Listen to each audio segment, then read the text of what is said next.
Yeah. Again, thank you for everyone who's in here. Lewis, if you'd like to introduce yourself, just a quick background about you, and then we'll get into some questions. Yeah, sure, great. My name is Louis Marinelli. I'm a candidate for California governor, running on the platform of pursuing CalExit, which is the peaceful separation of California from the United States of America to become an independent country. Awesome. And I think Jenny's actually got the first set of questions for you.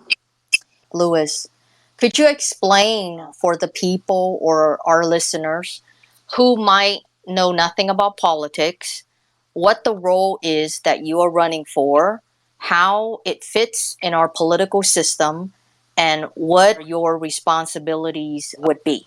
Sure. I think that basically speaking, running for governor means that you're running to an elected office, and your responsibility is going to be to set the agenda for, in my case, the state of California. The governor is the leader of the state, and the legislature makes the laws, but they still need guidance. They still need an agenda, and I think it's the responsibility of the governor to set that agenda and to garner public support around that agenda. And so when I get into the governor's office, what I'm going to do is to garner public support for the idea that California should become an independent country, and then use that public support to encourage the agenda of CalExit to go forward in the legislature. I see. This next question from me, I'm going to ask three, and then Aaron's going to ask three, or we're going to go like that, okay? So my second question is, could you share the time when you were a volunteer for the John Edwards presidential campaign? Now, to those who do not know, John Edwards served as a U.S. Senator from North Carolina, and he was a Democratic nominee for Vice President in 2004 alongside John Kerry, losing to incumbents George W. Bush and Dick Cheney.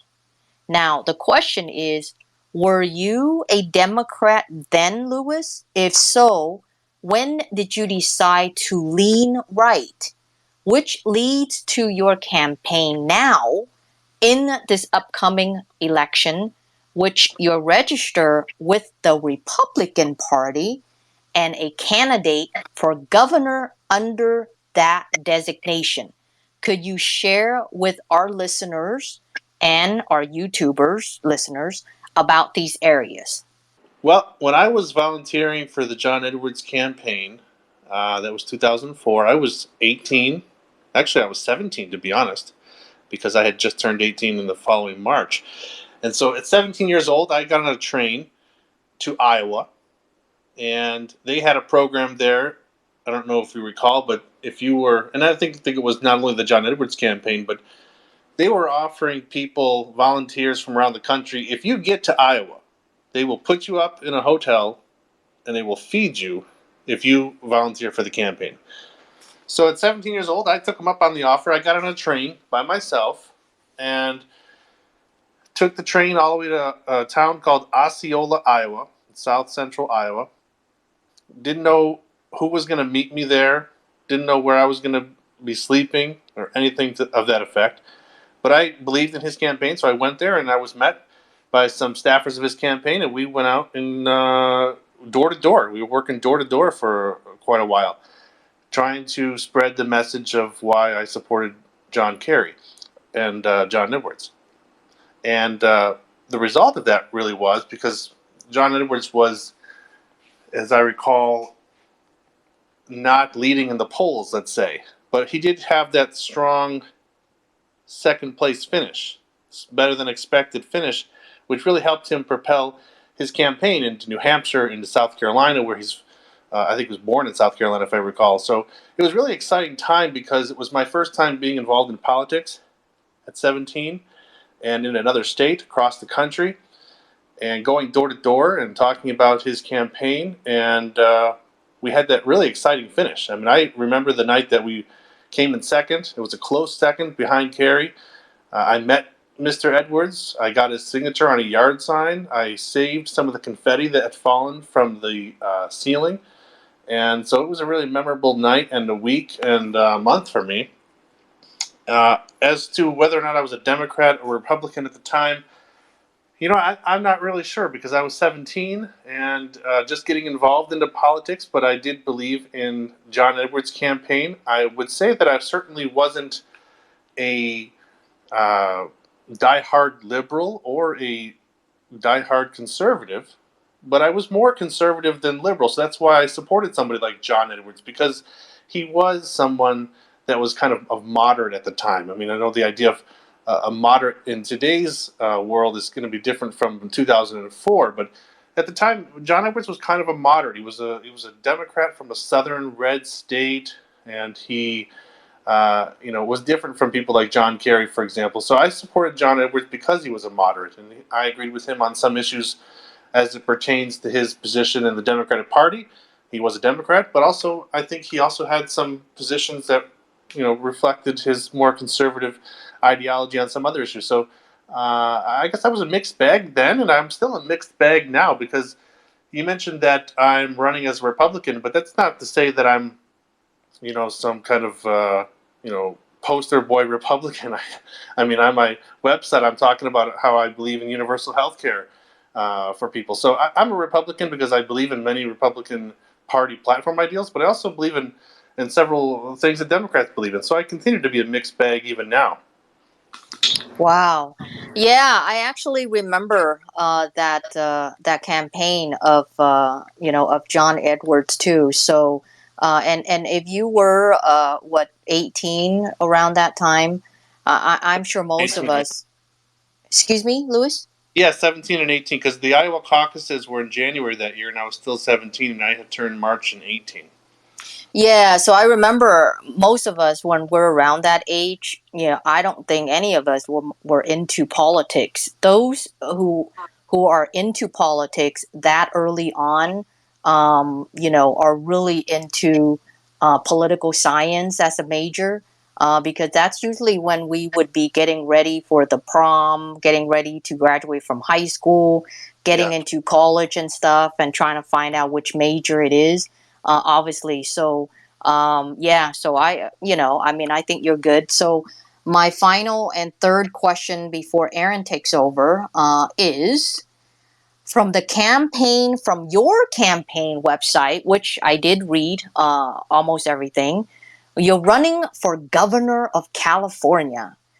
That is already a huge, huge step. But your mission is also to recall the current governor, which is Gavin Newsom, along with your plans for Cal exit, which means hopefully you're going to explain that to our listeners.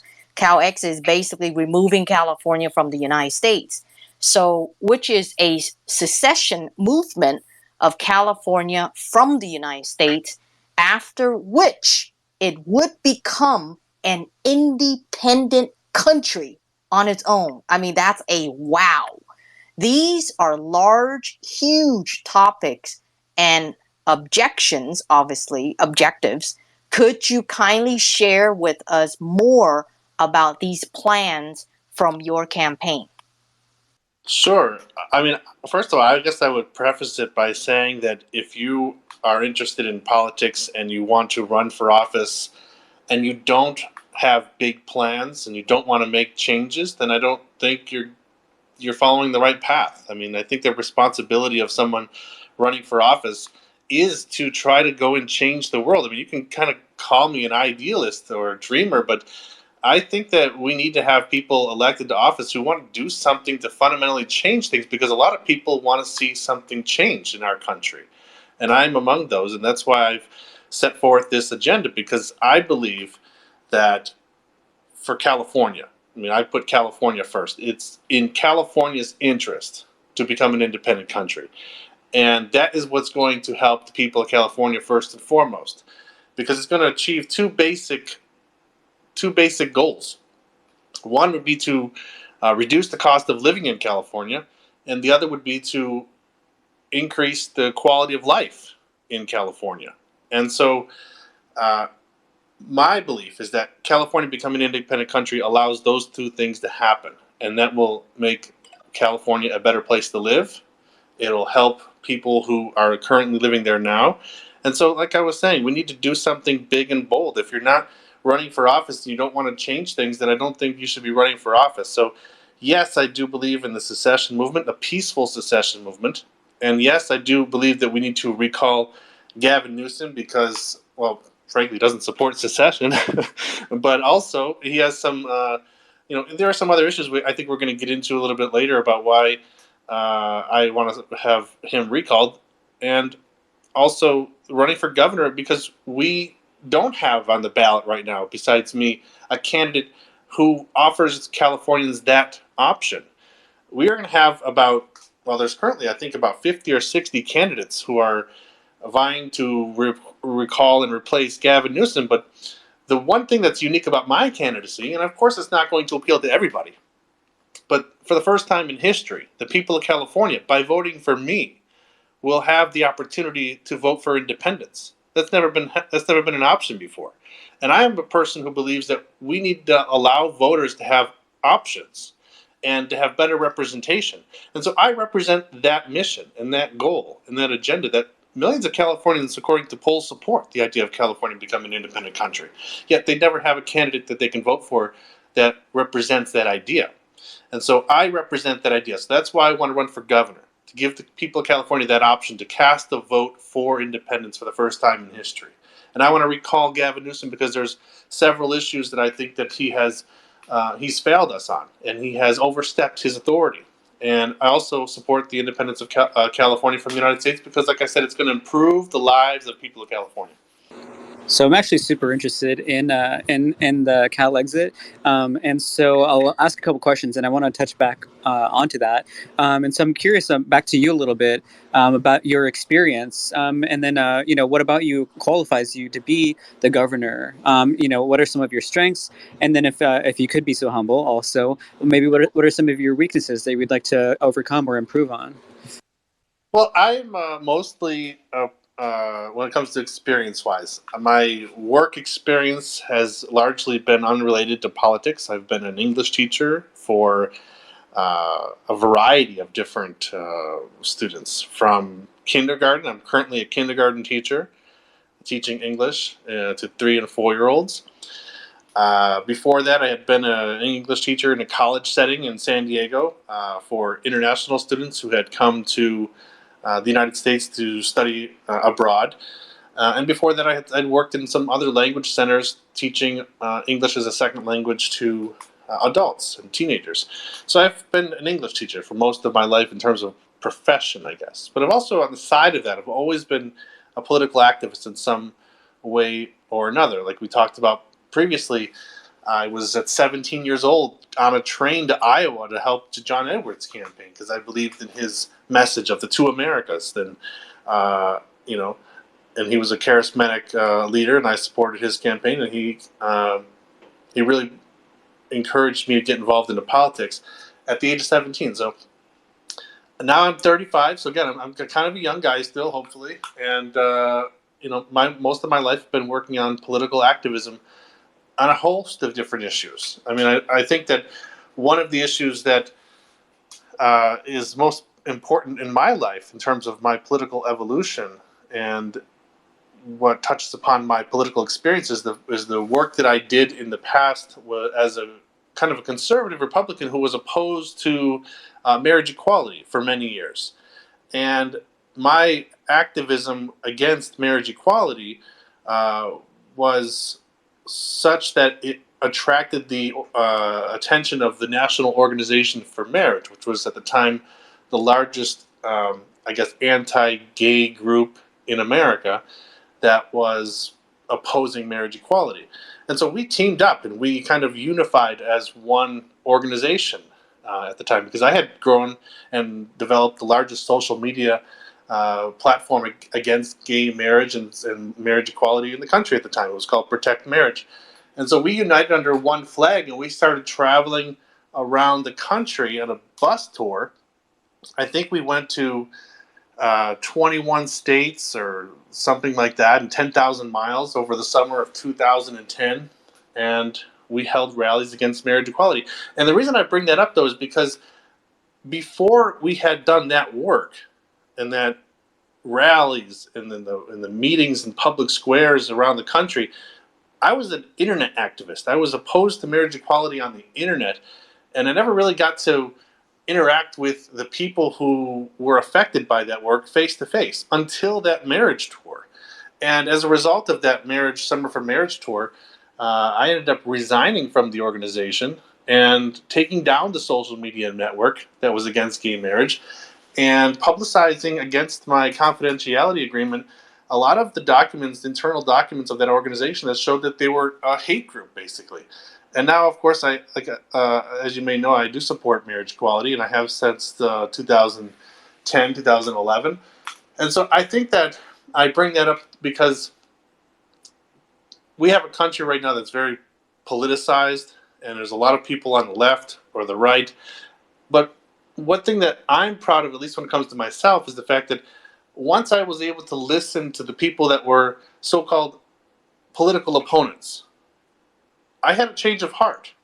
And I think that it's important for us in our society to have people who have positions that they strongly believe in, but on the other hand are also able to listen to the other side and maybe change their mind if they come to realize that they were wrong.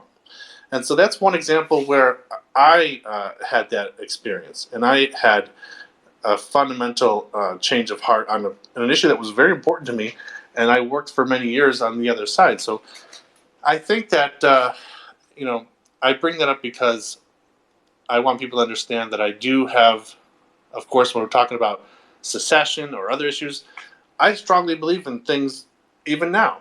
But I think it's important for our leaders to be able to have an open their ears, open their eyes, and be able to listen to their opponents and be able to maybe readjust their position if necessary.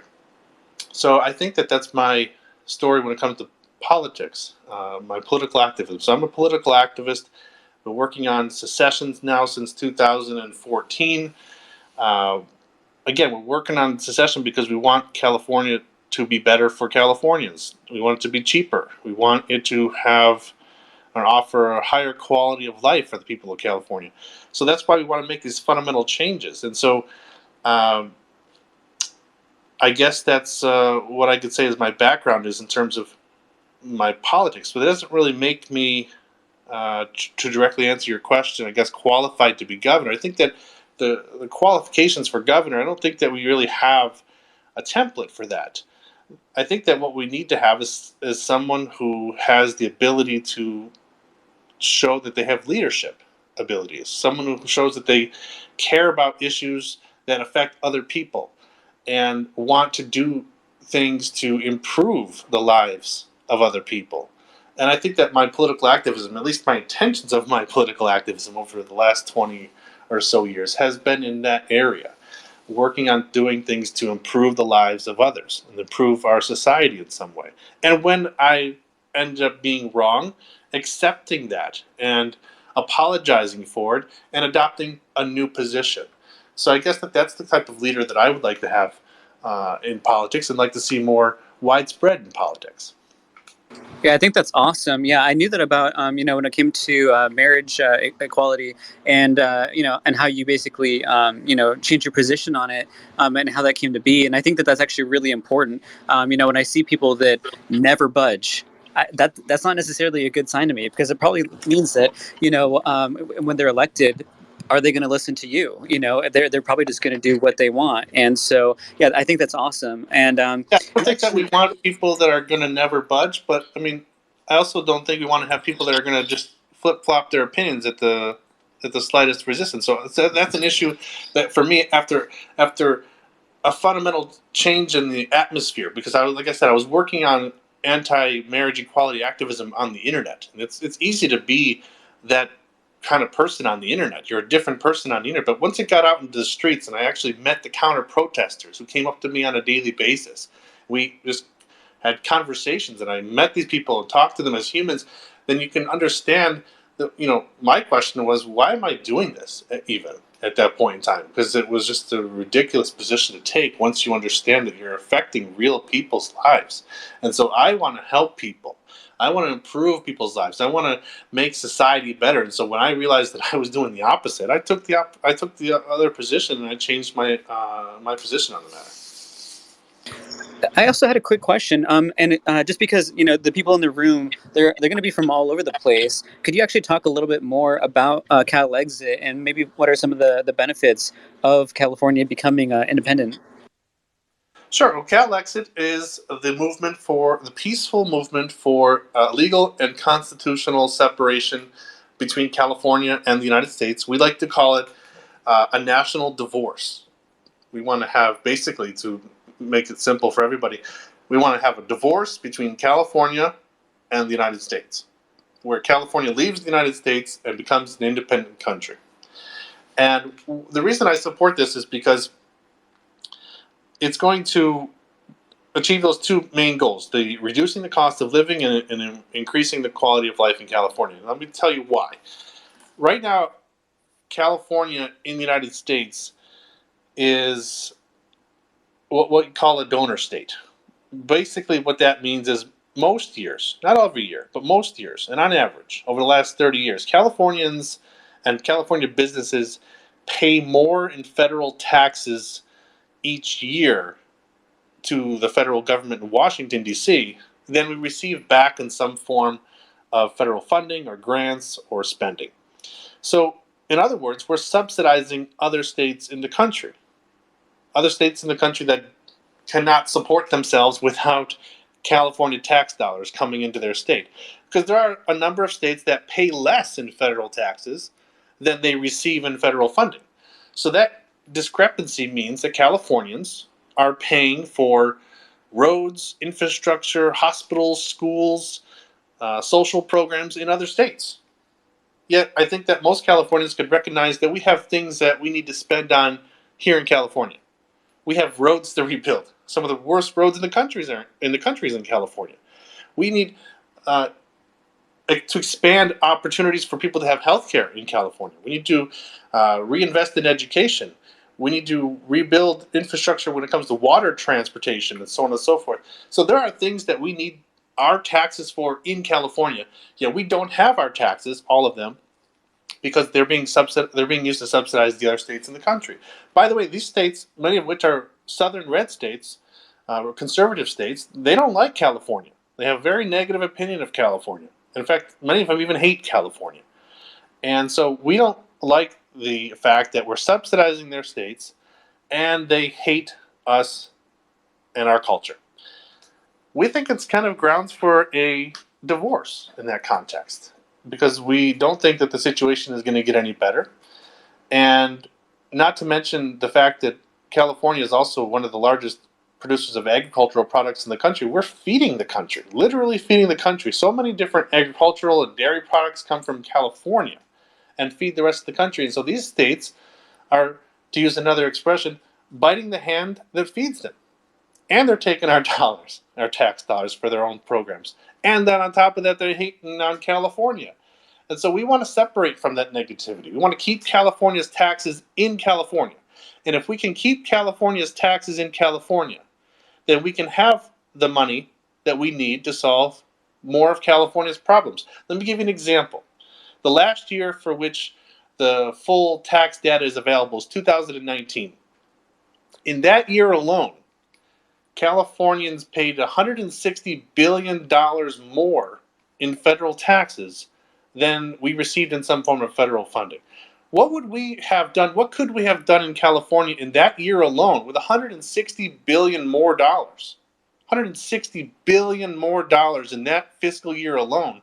We could have done so many things. Now imagine if that's the same thing happening every year. Hundreds, or at least tens of billions of dollars every year into our budget becomes available simply by keeping California's taxes in California. Then that's only half of the story, because the interesting part and the fun part becomes when we get out of the United States, that means we're going to stop subsidizing the American military. You know, California pays about 14% of the federal budget. And as I think most people around the world know, the United States has an enormous military budget. It's absolutely enormous. It's way larger than any other country's military budget. And you can combine the top 10 militaries except the United States together, and it's still larger than that. It's an enormous military budget, over $700 billion. And so, mathematically speaking, that means that California is paying about $90 billion a year for defense. $90 billion a year for defense. Canada spends about $20 billion a year for defense.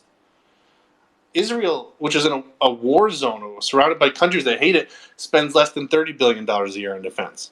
Russia spends less than $90 billion on defense, and they're 40 times larger than California. So what we want to do is, if California becomes an independent country, we don't have to pay for the American military anymore.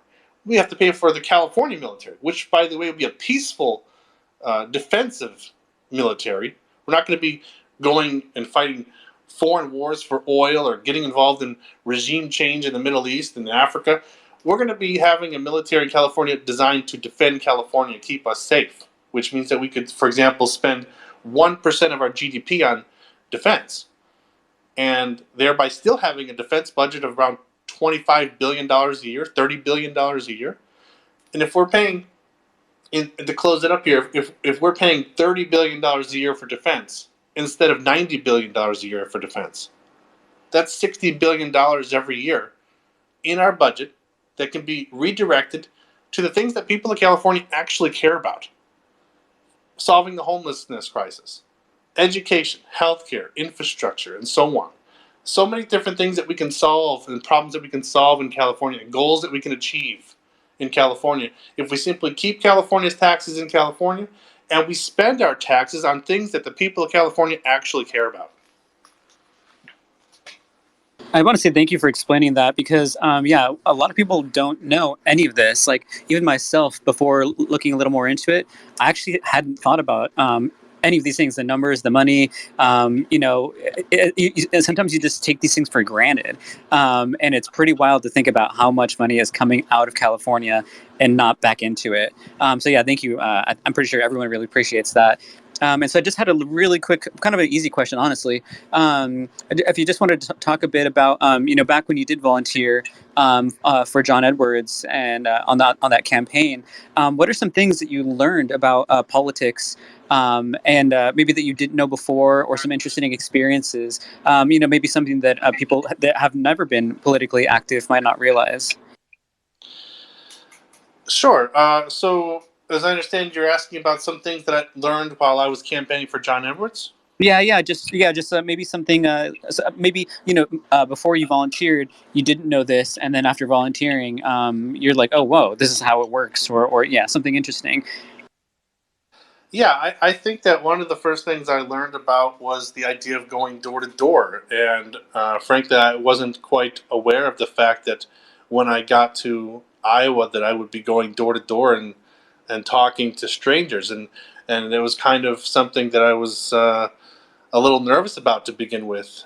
17 years old in tiny town Iowa, going to someone's door and wanted to talk to them about politics. It was kind of a little bit intimidating, to be honest. But I learned that people want to talk about it. I mean, not everybody, because sometimes people would tell us to go away. But people were willing to open their doors and open their doors not just to let us talk to them, but they would bring us into their homes in Iowa, the people of Iowa.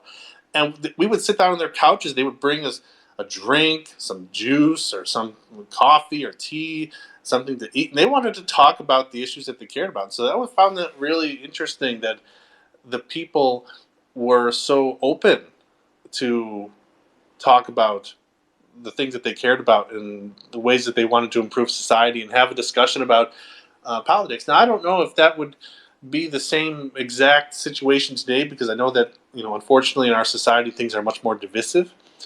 And so I would be interested to see if the volunteers who go out for the candidates in 2024 in Iowa will still face the same kind of experience that I faced 20 years ago in 2004. But I was just really impressed, and I learned a lot about some of the issues that ordinary non-political people care about.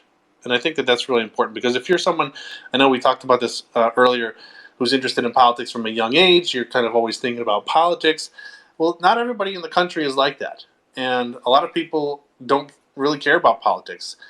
but they're willing to talk about it if you engage them on the topic and have a civil conversation. And so I think it was important for me to learn about some of the things that people cared about that aren't necessarily reported in the news at a national level, so you wouldn't be exposed to. I mean, I remember one example was, the people of Newton, Iowa were concerned about the closure of the Maytag factory, which they were making, I don't know what they were making, washing machines or something like that, some kind of appliances.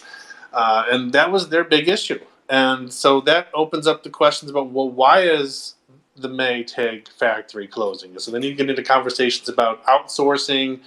And so just from those home issues from that tiny town, Newton, Iowa, you could have a conversation about how larger politics and larger political issues like NAFTA and trade deals affect the families in small town America.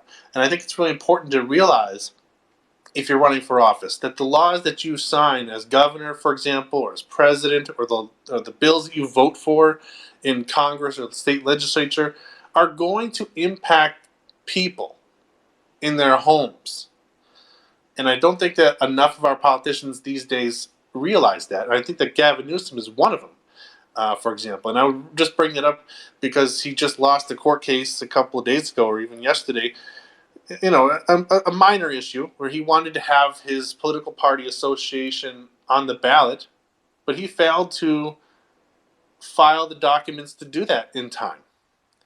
And by the way, he signed that law, which is really what the poetic justice is, because it's his own law that he signed, yet he failed to abide by.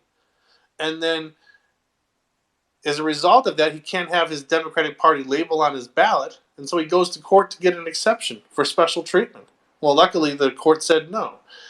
And I think that just because we have too many politicians who sign these laws, and they don't realize that people can actually be affected by them. And in this case, he was affected by it. He didn't like it.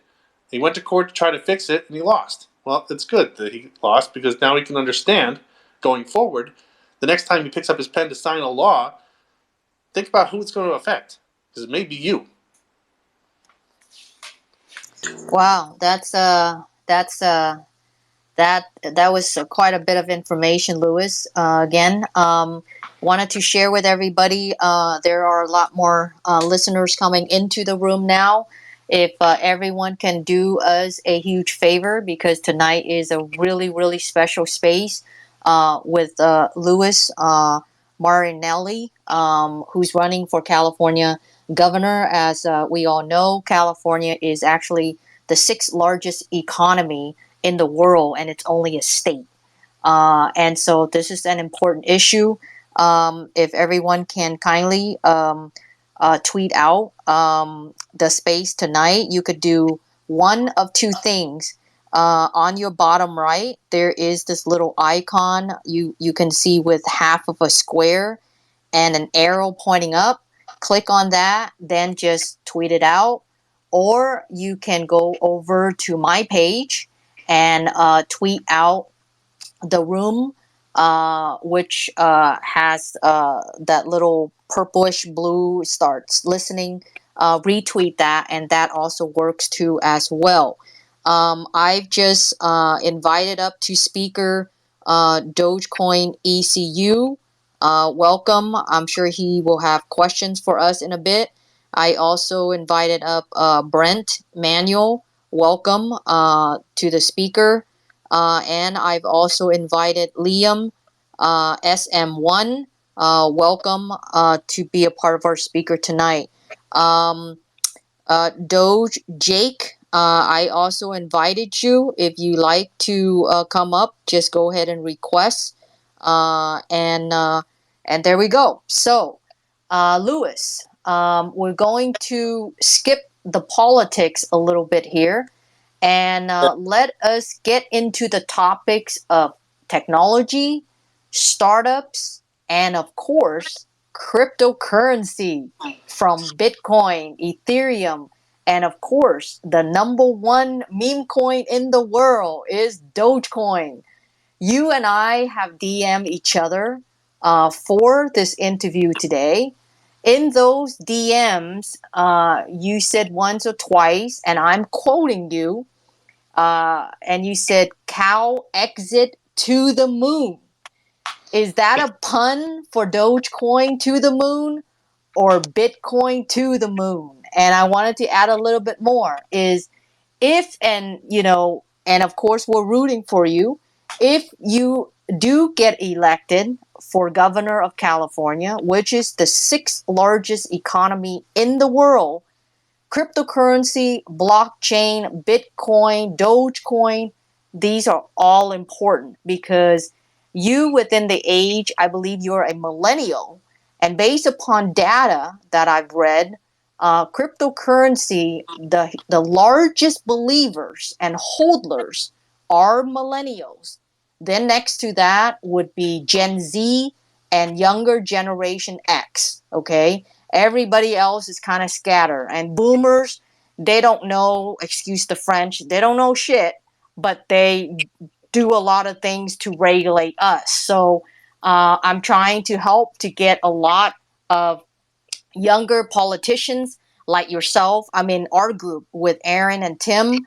We're trying to get the word out. We're trying to get more younger generation politicians like yourself, Gen Z, millennials, younger Gen X to win. And so, therefore, hopefully, it would benefit the blockchain and cryptocurrency spaces in the long run. So, that's my question. Again, let me repeat.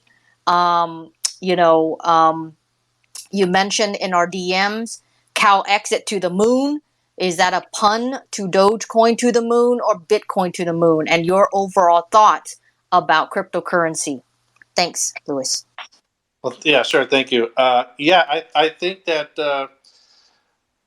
Calyx to the Moon is certainly kind of a nod to Dogecoin, because I've seen, on Twitter and other websites where they talk about the cryptocurrencies, and we're watching it go up and down, and they're always rooting for it to take off for the moon. So I think that where that is rooted is really in the idea that our campaign for independence, we are working on. It's actually almost ready, to be honest with you. There's going to be a token that's going to be a Calyx token, and it's going to be out soon. Wow, seriously? You didn't even share that with me. Keep on going. But I'm sharing with you now. We have a Calyx token, kind of like Chili's. Are you familiar with Chili's, right? Yep.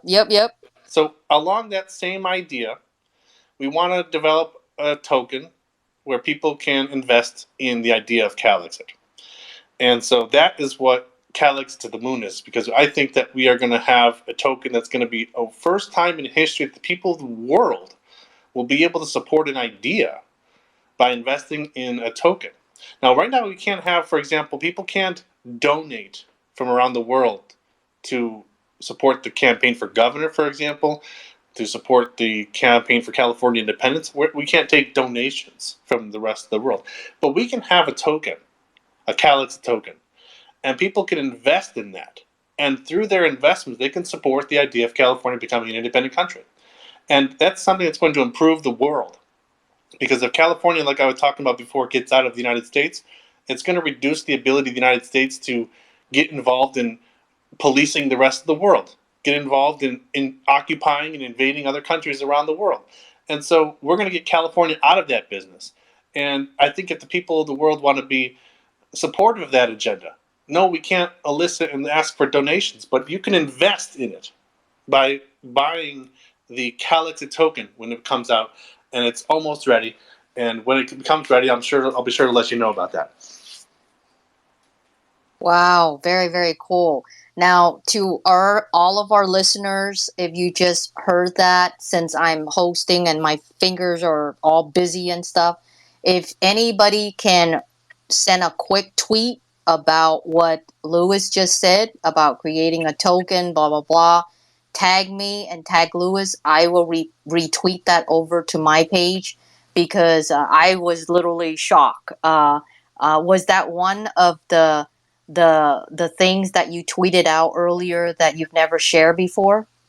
Louis? Yes, that's right. Yes, That was one of the things? that's one of the things. We've been working on it for a while. I just received word that it's almost ready. Wow. We of course have people working on it who know more about it than I do. Because I mean, I know a little bit about cryptocurrencies and some of these topics we're going to talk about, but I'm really kind of still an amateur. So I'm not going to be, someone who could go around and explain to people why we need to adopt cryptocurrencies and what the blockchain is and so on. So I understand the basics of it, but we have people who do understand those things, and they are working on developing that token, and it's going to be out really soon. In fact, they're already working on the development of the graphic board. Oh, interesting. Now, So, yeah. Louis, we'd like to get out that hashtag CalExit to the moon is what we're hopefully going to create the hashtag. gotcha. Now, Louis, do you know enough to answer my quick next question? Is it an ERC20, which would be on the Ethereum blockchain? Do you? If you don't, it's okay. But I was just curious. I can't answer that specifically, but I do know that when we proposed this idea together with my colleague Marcus Ruiz Evans, I proposed it, and let's do it as let's model the Chili's example as much as possible. Ah, I gotcha. Wow. Okay. As far as I understand, Chili's coin is an Ethereum coin, right? Well, as far as I do know, I did again. I'm usually the one in the Doge community that I only wanted to share facts and straight facts. So because I don't know about this, I can't vouch for it. But because I didn't check into that token from Chile, right? I will definitely tonight. But what I can share is a majority of most tokens these days would be on the Ethereum network, which is something that I've shared before, that while it is great, but within the last 2 to 3 months, there are a lot newer, more modernized, better blockchains than Ethereum. I mean, I'm not going to name them because they don't pay me to advertise them, and I won't take their payment anyway, right? But because everybody's talking about Ethereum, I wanted to say that. I mean, Ethereum was the bridge, or the blockchain that everybody would go to, and after the NFTs, everybody went on there. There's a lot new blockchains. I believe. Let me just name a couple of them. I believe Solana is an up and coming new blockchain that everybody should take a look at. Cardano, Tezos, even Flare Networks. They're Cardano working on ADA, right? Excuse me, Louis? Cardano is ADA, right? That is correct. Yeah, that's the ticker for it. And then Tezos, even Polkadot is Polkadot was actually pretty hot about 2-3 months ago, and then all of a sudden I think it kind of got quiet. So I'm not sure about that.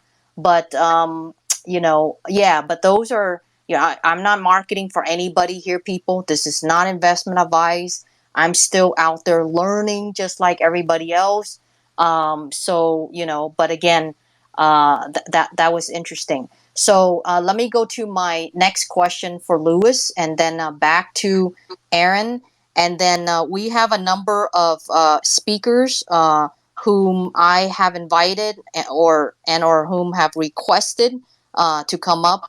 After Aaron asks his next two questions, then I will ask each one of you, the speakers shown here, your questions for Louis, because I know you guys wanted to ask him directly. So I hope you're going to be ready, Louis. It's going to be a great one. So, all right. Okay, so my next question, Louis, is if you get elected as our governor of California, would you support cryptocurrency, which you've just shared that you only know enough and that you're learning? Would you offer programs to attract blockchain and cryptocurrency companies, which a lot of them are startups now? For example, Wyoming became the first U.S. state to officially recognize a decentralized anonymous organization, which is short for DAO, DAO, very hot these days, right? That happened just this week. It's the latest step to becoming the country's most crypto-friendly place to live. To be specific, the Cowboy State announced that the American Crypto Fed DAO is now an LLC. Now, I know that's a lot of technical lingos there, but give it your best shot, Lewis. Well, I think that as governor of California, I would be open to making cryptocurrency in some form more mainstream. What I mean by that is to make it where people feel comfortable investing into them and buying cryptocurrencies, and to try to usher in the ability to potentially make purchases with them as a form of tender in the state of California. What needs to happen for that to take place is a conversation for experts, but I am open to the idea, and I think it's important when you're running for office to, you know, I guess like I said, say it like this. I don't like when politicians come forth and say, "Hey, I have all the answers. Vote for me." I'm not like that. I don't have the exact technical answers for how we could achieve some of these things, but I have an agenda. I have a goal. And as governor, what I'll do is surround myself with people who have those answers. And because I'm open to the idea of making cryptocurrency more available and more usable, I guess, in California, then I would surround myself with people who would allow us to make that happen. I guess that's what I'm trying to say. All right, we'll take that. Aaron, go ahead and ask your 2 questions, and then I will start grabbing some of our speakers. And those of our listeners tonight, thank you so much for being here. If you have any questions for Lewis, go ahead and request to come up as a speaker. Or if you're shy, you're welcome to go ahead and send me a DM and I will ask the question for you. Aaron, go for it. Yeah, actually, I was going to touch on that on cryptocurrencies. When it comes to, I mean, every day there's more and more coming all the time. What are your thoughts on all these? Basically, when it comes to scam coins and rug pulls, what kind of regulation should there be? And if there is any regulation, who should be regulating that? Well, let me. I mean, that's a great question because I myself have, when I first got involved in these cryptocurrencies, fell for the pump and dump scam, and so I'm aware of the fact that there are some scammers out there. I'm, as kind of a conservative and kind of a Republican, opposed to the idea of big government coming in and trying to save the day. So I wouldn't be a big advocate of some kind of massive regulation program. But I do think that there needs to be some way for people to be protected from these scammers and the rug pulls and so on and so forth. So I guess we'd have to take a measured approach to it, because what I wouldn't want to do, because it would be counterproductive to what I was talking about previously, is to create some kind of regulatory system where it's going to make it too expensive or too difficult for the average person to get involved in it. And I think that if we can't make it mainstream, where anybody who wants to buy cryptocurrency can do so easily, then I think it's going to be counterproductive to the goal of making Dogecoin go to the moon, making Calyx go to the moon, and so on and so forth. So I want to make it possible where people can easily get an account on a platform that allows them to buy and sell and trade cryptocurrencies. And I think that if we overregulate it, it's going to make it too difficult, and it's going to discourage that. So on one hand, yes, I think that we need to have some kind of method or mechanism in place to protect people from scams. But on the other hand, I do not want to, I think, as what the Biden administration, I think, is going to be trying to do, is to overregulate the system. And I think that's why we're seeing right now, we have these dips going on right now in the market, because there's a lot of uncertainty there with respect to, is it a safe investment? Because if the government comes in and overregulates it, what's going to happen to the prices and how the whole system works. So I guess that would be my answer if you get what I'm saying. Oh yeah, absolutely. I feel the same way. It is an interesting just the thing in general. Just the cryptocurrency is so new. It's so volatile. People can become millionaires and they can lose all their money. Overnight. And so Yeah. yeah, I'm very curious to see how this is going to play out over Well, the yeah, next few years. I think that also it's important. The people understand that it shouldn't be treated like a casino.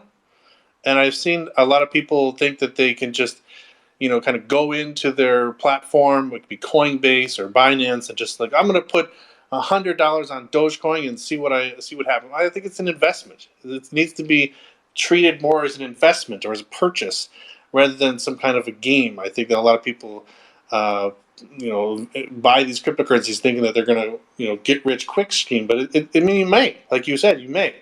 But you may not as well. So it needs to be. I think people need to be informed about the risks there. And you mentioned that it's a new and upcoming market, and I think that's really where the power is. Why I support it, because it's an opportunity right now for people who are not rich and powerful to maybe get a piece of the pie, because that's why I think that these banks and so on and so forth, they're always talking trash about cryptocurrencies, because they don't control it right now, and they don't have the majority stake in it right now. And that's why I think the government wants to come in and change that, because they want to keep the rich people rich, they want to make the rich people more rich, and keep everyone else poor. So I like the cryptocurrency idea because it is an opportunity for people who are not rich and powerful and influential to maybe get a leg up and move up the ladder a little bit. And I've seen that happen with the Dogecoin, and frankly speaking, that I got into Dogecoin when it was about 6 cents. If Dogecoin makes it to $1 or $2, I think that I'll have everything that we need to run the campaign for governor and be totally self-funded.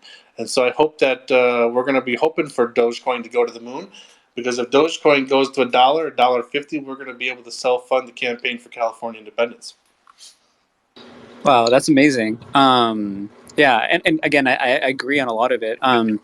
It worries me sometimes when people are thinking that that putting this certain amount of money into certain crypto is going to be the thing that changes their lives, and it's like no, you still need to change your own life. There's still a lot of work that needs to be done. The world isn't fixed yet, and so of course I want everyone to become wealthy, but I think some more education is required, and I think that people are learning slowly that looking at the markets, crypto is not easy. Like it is so volatile, and it takes a lot of patience, and again, like a lot of learning. So yeah, there's the patterns. You can watch the patterns. I forget what they're called offhand, but there's a certain patterns you can watch, and I think it's important though, and I would encourage people to do when they're getting involved is to set a goal. Like if you're going to buy a particular coin, set a goal for what you want from that, and then sell it when you reach that goal. Because I think a lot of problems arise from when people, see the coin going up and up and up and up, so they start getting greedy, and then they lose it all. So I think that it's important to be kind of a wise investor and say, I'm going to put in X number of, let's say, dollars or something like that, and buy Dogecoin, for example, and set a goal for what you want to achieve, and then take back some of the profit from time to time, because otherwise you may end up, losing it. Yeah, 1000%. And so, yeah, and actually, no, I actually want to restate. I really, really, really agree with that. So, yeah, and so I'm actually going to walk back from crypto just a little bit to ask a question here, and it has to do with sort of our economy. And so, the pandemic has completely transformed the way our economy and various industries operate. And the stimulus has had an interesting effect on our labor force. And so I'm curious, how do you see employment and job opportunities moving forward, being that so many people are now seeking better jobs and higher pay? So your question's about unemployment and the job market? Yeah. I mean, basically, people are kind of realizing, thanks to these stimulus, that they might not have to work the same jobs that they used to. They have that kind of cushion right now where they're able to take a break and kind of, or at least, from my perspective, a lot of people are reevaluating their lives. So, I guess I'm curious, like, what is your vision for, do you envision a universal basic income, and then also, how would a wage look like? I guess, should California become independent? Sure. I think that right now during the pandemic, or hopefully we're coming to an end soon. I believe that the people needed to have some support because of the fact that they were not allowed to go to work. They were not able to work. Um, I personally did not support the lockdowns in California and shutting down economies. I think that the pandemic, of course, is a serious issue, but I think you need to weigh that issue with everything else. And that's why I don't support, for example, the Newsom lockdowns, because I think that people have been adversely affected as a result of that, and still trying to rebuild our economy, and people's lives have been upended because of it. So I would have taken a different approach when it comes to the pandemic. But what's done is done. So people were not able to go to work because of lockdowns. They've lost their jobs because businesses have closed down. So they need some support now. And one of the things, for example, I'm willing to say it. I support the governor's decision to quote unquote bail out low income earners with their rental payments that they haven't been able to make over the last year or so. Typically, you don't really have politicians willing to applaud their opponents when they do something well. Well, I'm willing to do that. I think that he created the problem with the lockdown, so now he's going to kind of bail the people out from the problem that he created. Well, that's what the government does all the time. They create problems and then they try to sell the solutions to it. But I guess to more directly answer the question, I would say that when it comes to minimum wage, for example, I think that California is a very diverse state. And so therefore I don't support kind of a minimum wage on a state level that's one size fits all, because the minimum wage, well, for example, let's say it like this: the cost of living in San Francisco is way higher than the cost of living in Fresno. So how are you going to have one minimum wage for the two of them? So I would prefer to have the local communities, whether they be states or provinces, in an independent California, because eventually we're going to reorganize the state in some way where we have some form of federalism, where I would prefer that the local communities, the local state or the province, would set a minimum wage that makes sense for their region. For universal basic income, I haven't taken a position on that in support or against it. I don't, as initially, I kind of don't feel like I support the UBI because I want to give people. I think people need to have go to work. I mean, go to work and you earn your income, and then you do what you want with your income. And I think that we hand out, for example, these stimulus checks. We're getting another one now in California right before the election. It's basically akin to a bribery. The governor is bribing people to vote for him by sending out payments and stimulus checks right now. I think that when you're sending out stimulus checks after stimulus checks, and then maybe handing out universal incomes as well, I think you decrease the need for people to go to work. And I think it's not just, an issue of go to work just for the principle of it, but we need people to work because it's our economy. And everybody plays a part in it. So whether it be the fast food worker in McDonald's, Starbucks, or a factory worker, or an office worker, everyone plays a part in our economy and adds to our GDP. And so everyone needs to go to work, ideally. I mean, ideally, we'd like to have a full worked economy where everybody has a job that wants one and it can work. So I would prefer to support policies that encourage people to go back to work. It's what's going to help us rebuild California back up from everything that we've lost as a result of the Newsom lockdowns, and to build forward-going future and build forward going into the future. Awesome, thank you so much. And yeah, that's it for me right now. It's probably a good time to let some of the people that have been patiently waiting, if they have any questions. Hi everyone. Welcome to tonight's event. Thank you so much for being here. If you have any direct questions for Louis, you could do one of two ways. You're welcome to request to come up as a speaker.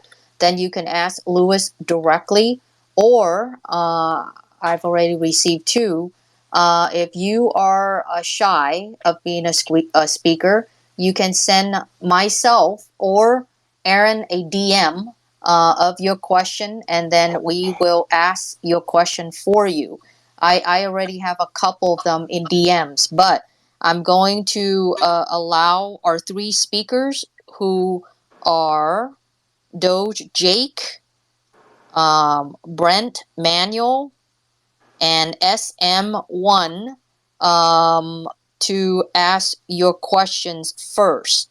Let's go with Doge Jake. Do you have a question, or do you want to skip? Oh, Doge Jake is gone. How about Brent? Do you have a question?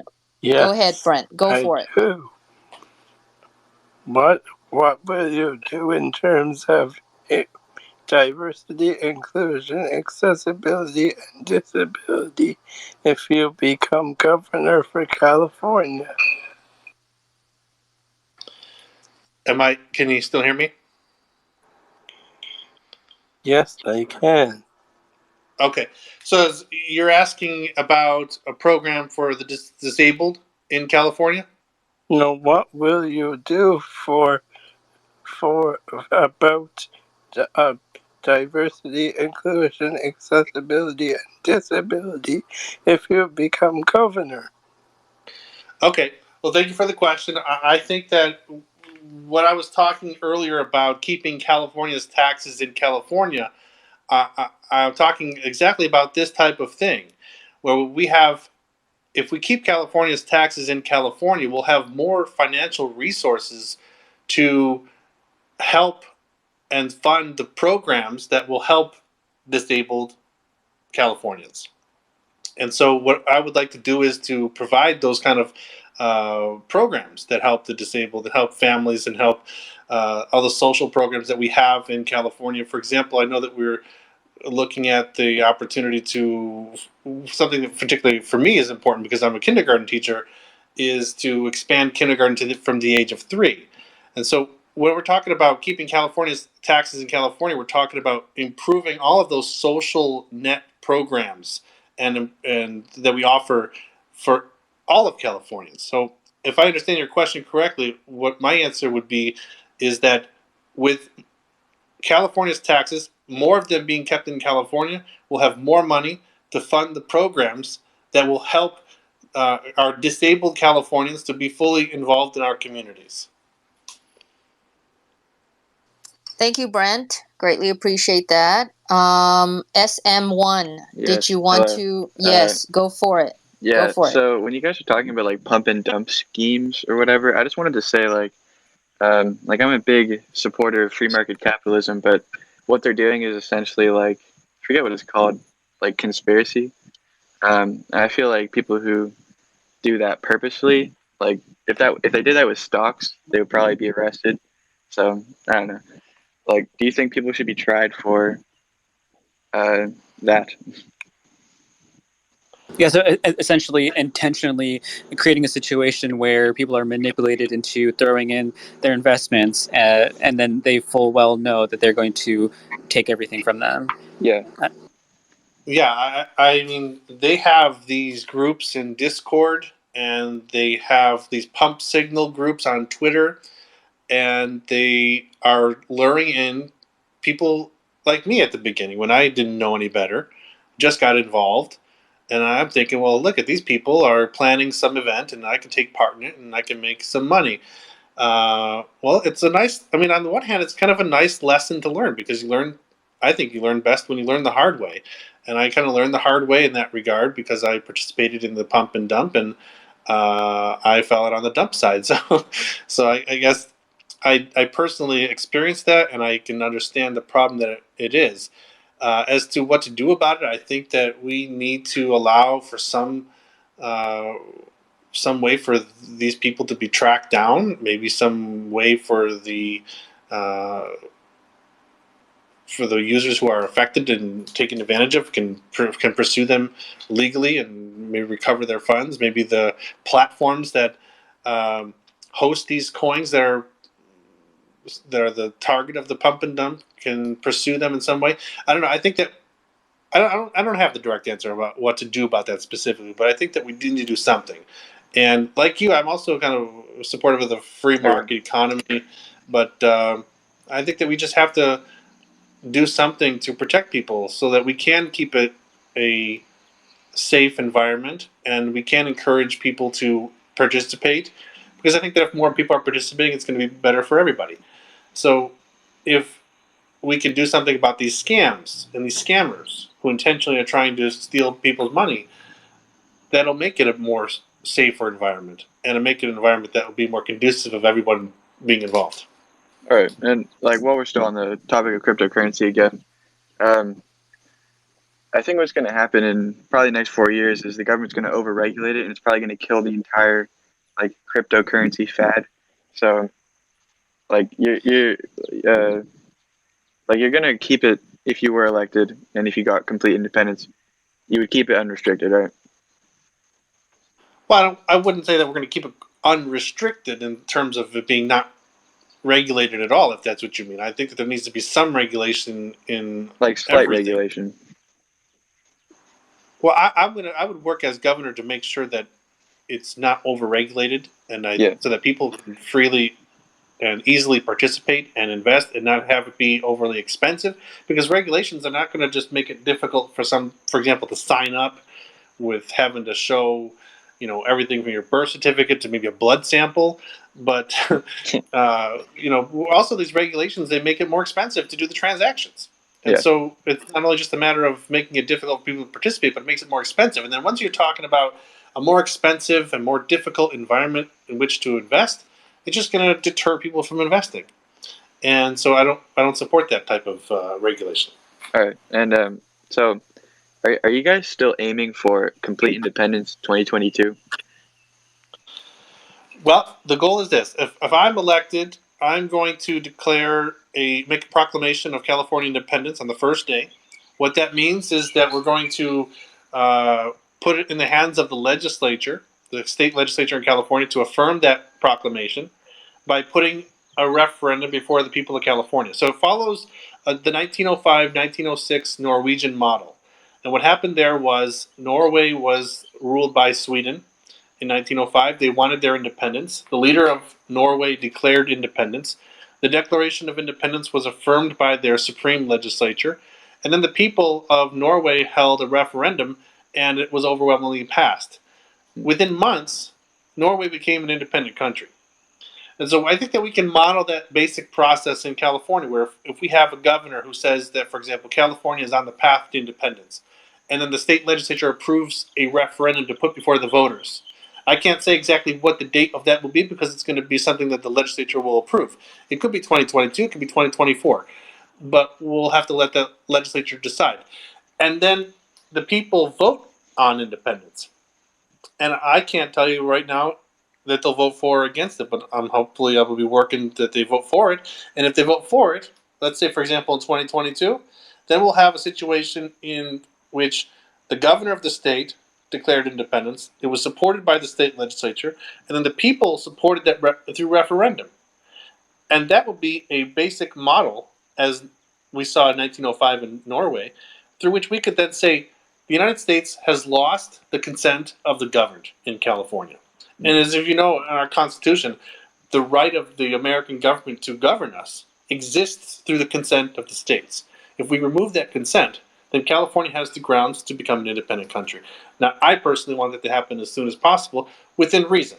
Well, we don't want it to happen tomorrow, because there's a lot of things that need to be solved in the meantime. We need to just come to it needs planning. About a lot of different issues, about passports and borders and water. And so currency. we want to do it in a measured way. We want to do it fast as possible, and we want to do it legally and peacefully, but we also want to do it in a measured way. So all right. SM, I just wanted to say, I may go for it's it. on the ballot in 2022. Like in the midterm election, it's going to be on the ballot, the referendum. So, yeah. In 2022, the goal is the state legislature has to approve it first. If I get elected governor, then we can put that in the agenda for the state legislature to put it on the ballot in 2022. It's really going to depend upon who's elected governor. Oh, I thought it already was, but okay. I had one more question, but it's fine if other people want to go. Yeah, SM, let's hold off on that. Actually, I wanted to follow up. I mean, you did ask some great questions, and one of the questions that you mentioned about regulation. Of course, Lewis and SM, you're welcome to jump in because you asked a great question and I wanted to follow up. My thoughts in terms of regulations, SM, and of course this is directly to you and Lewis, is that I believe that the regulations under the Biden administration is going to continue to go slow. They're going slow because half of the time, again, I believe that those who are putting the regulations together, like Elizabeth Warren, minus Gary Gensler, he's probably the only one that knows a lot about it.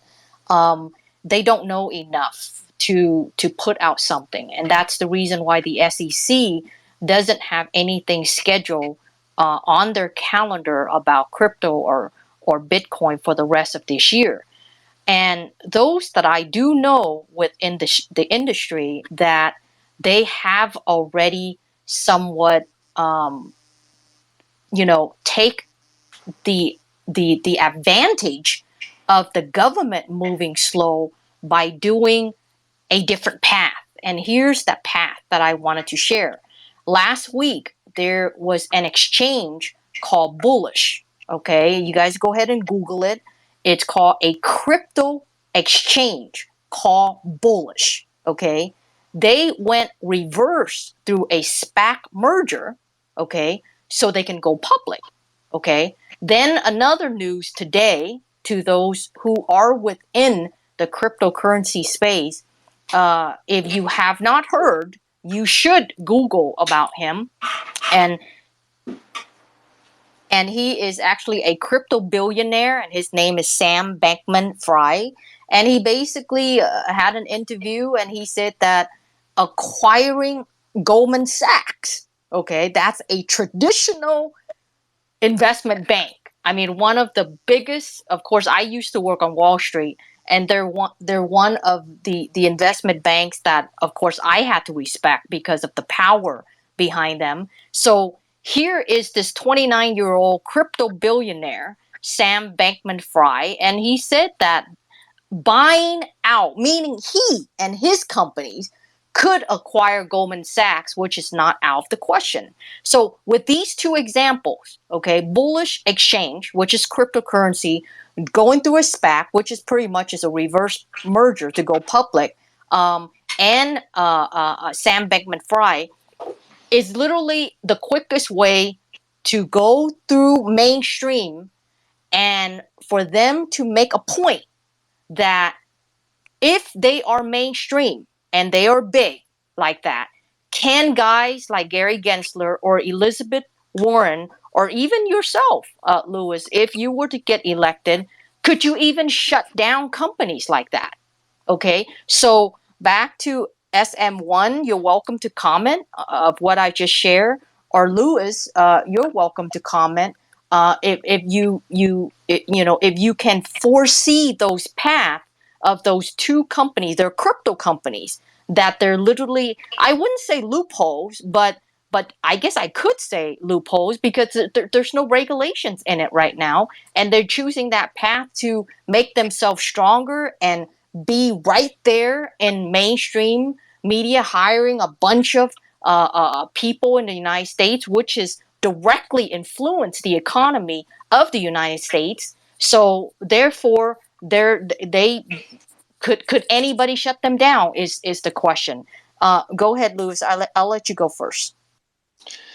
Well, I don't really know. I mean, I wouldn't put it past the American government to shut down a company that was threatening the powers that be. Just like I wouldn't put it beyond Twitter to stop us from talking if they didn't like what we were trying to do. So I don't really know much about the particular story that you were telling about, so I wouldn't be able to comment upon it in some kind of educated way. But maybe the original question has comment that you can add to it. SM, did you want to comment? If not, go ahead, Aaron. Oh wait, SM, did you want to comment? No, I mean I had like one more question for him, but it's not really on that topic. I mean I can wait. Okay, all right, Aaron, go ahead. Yeah. Actually, I haven't wanted to ask you. So basically, politicians in this country, they make a lot of empty promises as to what they want to accomplish. They run on talking points up until the point where they get elected, and then they kind of do their own thing. How do you plan to stay the course, and how do you plan to insulate yourself from the typical traps of, for example, lobbyist bribery? Well, yeah, great, and that's one of the things that I particularly like about our campaign, and it's because we're not funded by your traditional lobbyists and super PACs and wealthy donors.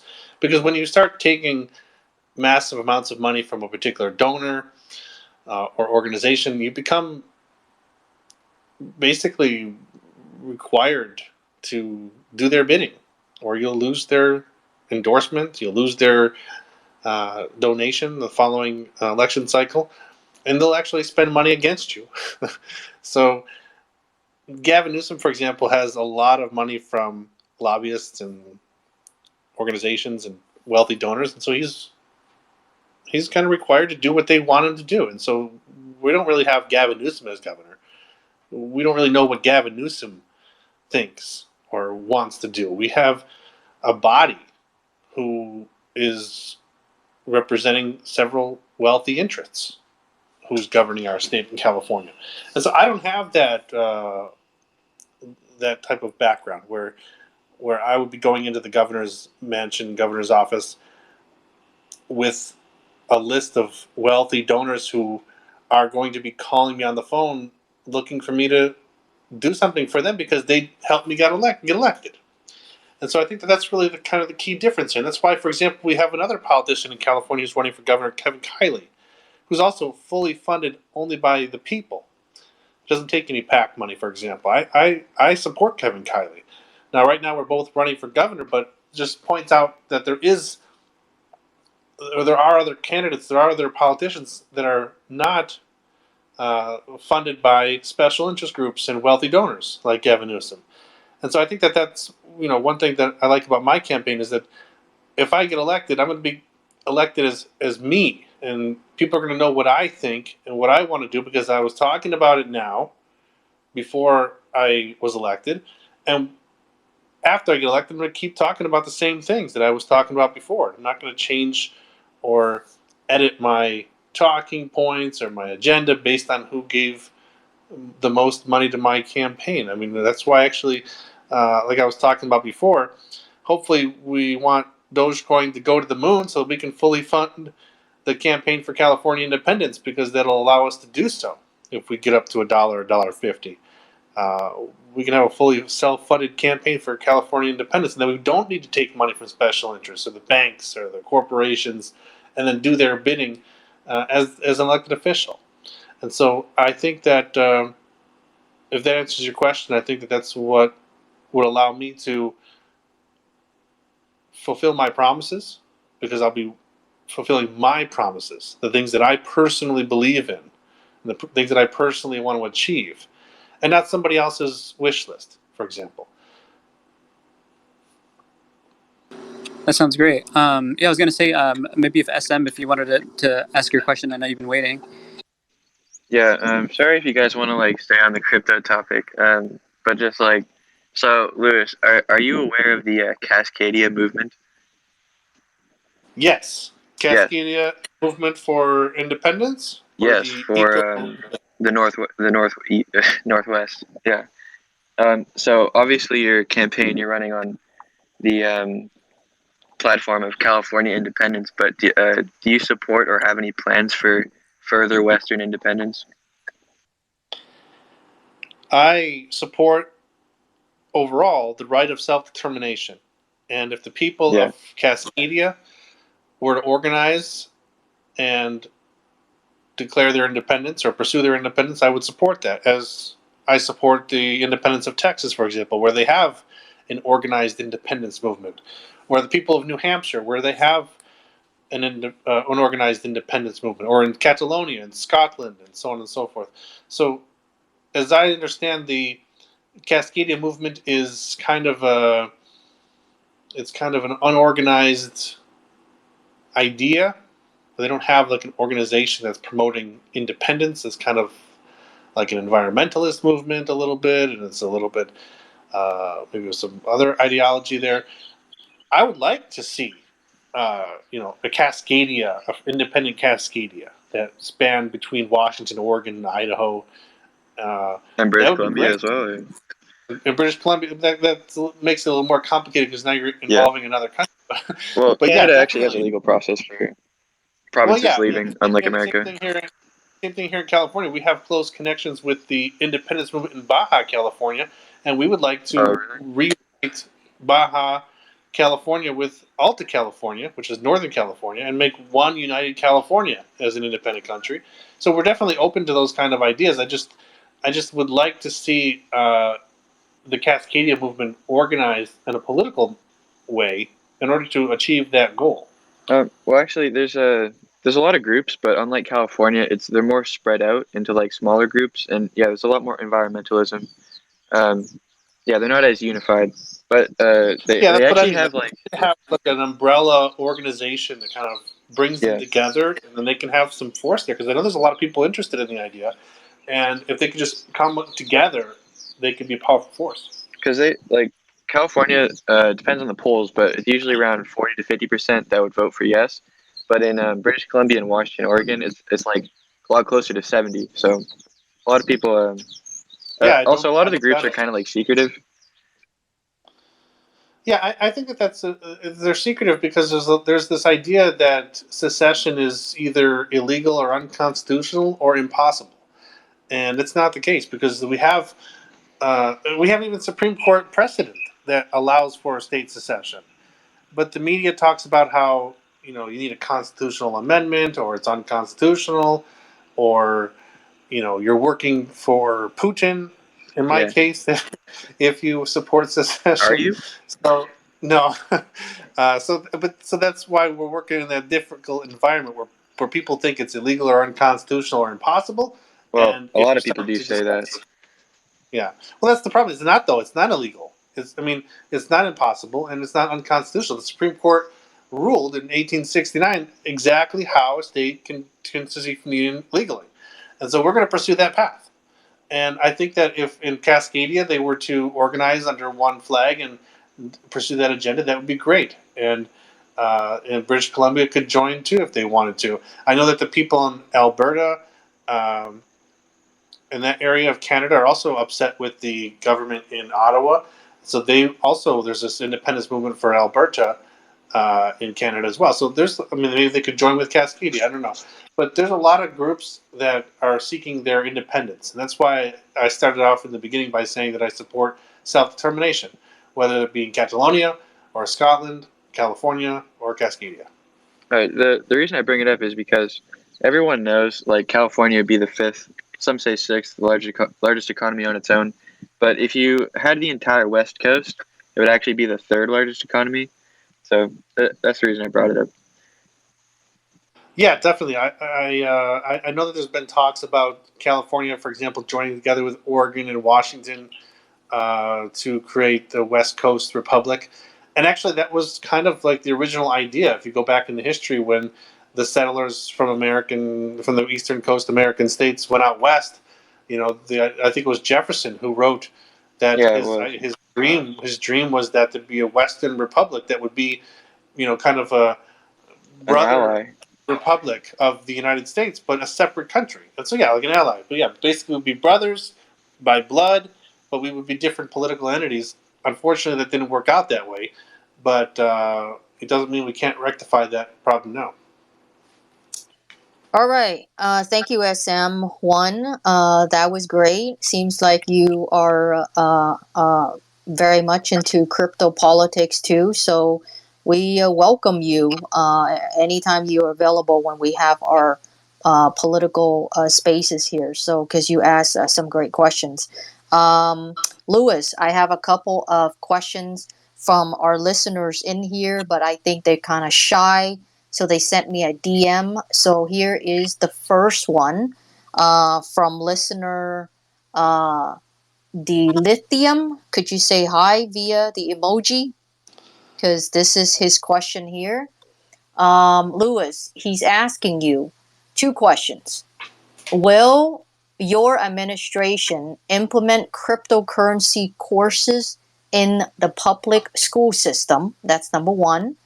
Number two, will you have all government employees be paid in crypto so there would be no excessive spending? And can you keep your administration agenda on a public blockchain? So 3 questions. Sure. Let's if I forget one or two of them, please remind me. Yeah. As I get to it. Let me ask you back the first one and then we go one by one, okay? So the first one is, will your administration implement cryptocurrency courses in the public school system? Okay, so I in principle believe that it's responsibility of the local school boards to determine what curriculum they're going to teach in their schools. I kind of, on philosophy level, oppose the idea of Sacramento telling schools across the state of California what they're going to teach or not going to teach. I think it's important to teach children in schools practical ideas. I know that, for example, when I was in school, we learn a lot of different things that we don't really need to know, and we forget when we leave high school, and yet it's a part of our curriculum. And so I support the idea of teaching practical skills, and I think that, for example, it's more important to teach children in high school, for example, I guess not children in high school, but kids or teenagers in high school, things about balancing a budget and changing a car tire is more important than maybe, I don't know, trigonometry or something like that. But so I guess that goes to the point that I would say that I would encourage practical skills to be taught at the schools, and if cryptocurrencies continue to develop and be part of our community and society and economy, then it's going to be necessary for us, the next generation, to know what that is and how it works, and so it would be necessary for them to learn that as a part of their curriculum. Very cool. Then his second question is, will you have all government employees be paid in cryptocurrency so that there would be no excessive spending?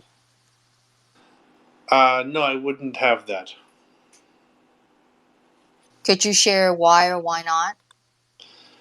Well, I think that right now we don't have the infrastructure in place for people to be paid in cryptocurrency and then be able to go and pay their rent with that easily. So I think that if we were, for example, to pay, state employees with cryptocurrency, they'd have to then, P2P and pay a commission on it to get it into dollars, or get it on their debit card so they can go to the grocery store and buy groceries with it. I think if we got to a point where you could swipe a card and make a purchase in a store with your cryptocurrency, then that could be an option. But I think that right now, when people get paid on Friday, they want to go home and make dinner, and they don't want to have to pay commission fees. And because I know that, for example, when I transform or what's the word I'm thinking about? I can't think of the word. Yeah. English language here. Well, yeah, transfer. There it is. Transfer the money from crypto wallet to the fiat wallet and into my debit card. I got to pay either a fee to the platform like Coinbase or Binance, or if I'm doing P2P, I got to pay a commission to somebody else. So I think that people would be resistant to that idea unless they could receive the cryptocurrency in a wallet that allowed them to then go make purchases with it. I know that there are some crypto technologies out there that are working on that exact idea, but I don't think that we have widespread availability of that at the moment, and so therefore I wouldn't be supportive of requiring people to receive cryptocurrency as their payment and then having to explain to them how to buy a gallon of milk with it. And I wanted to add in, I totally agree with you, Louis, even though I'm quite pro crypto. Even though I also know that there are BitPay, Flexa, but I think it's kind of like 6 months ago when there were no other blockchains for NTFs and everybody just cram all into Ethereum. That's never a good thing. And so right now, all we have today is I heard it just, I've never used it. So this is not an advertising of any sorts, is BitPay and Flexa, and maybe a couple other ones like Trust Wallets. I've never used them. But again, I think there should be more companies that can come out with these similar products. So for the people to use it, or specifically for government officials, because you wouldn't want to be hacked, etc. So I clearly, I'm with you on that. Since you're not ready, because technology isn't really there for you to have government employees, which are really high confidential. With backgrounds being checked and all these kind of stuff. But anyway, so his third and final question, and then we're gonna go to Aaron, is: can you keep your administration agenda on a public blockchain? Wow. Okay, go for it, Lewis. To be honest, I'm not sure how to answer that question because I don't understand the technology behind it. So for me to briefly explain it for you, Lewis, pretty much if you have something or anything on the blockchain, it's literally open source. And what that means is that literally anybody can see it. See, so like right now, your calendar, like for your team or your administration, you could, you probably have it on, say, Google Drive, Google Excel, whatever, and it's private between you and your Okay. team.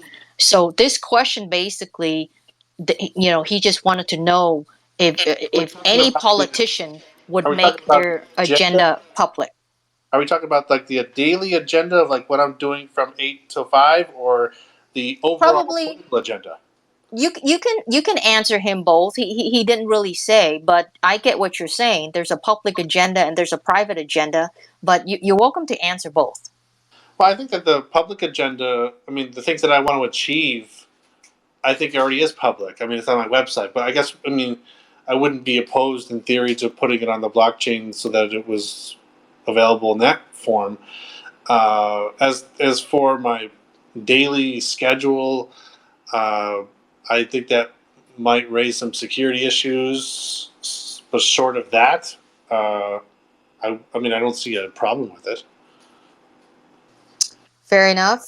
Aaron, go for it.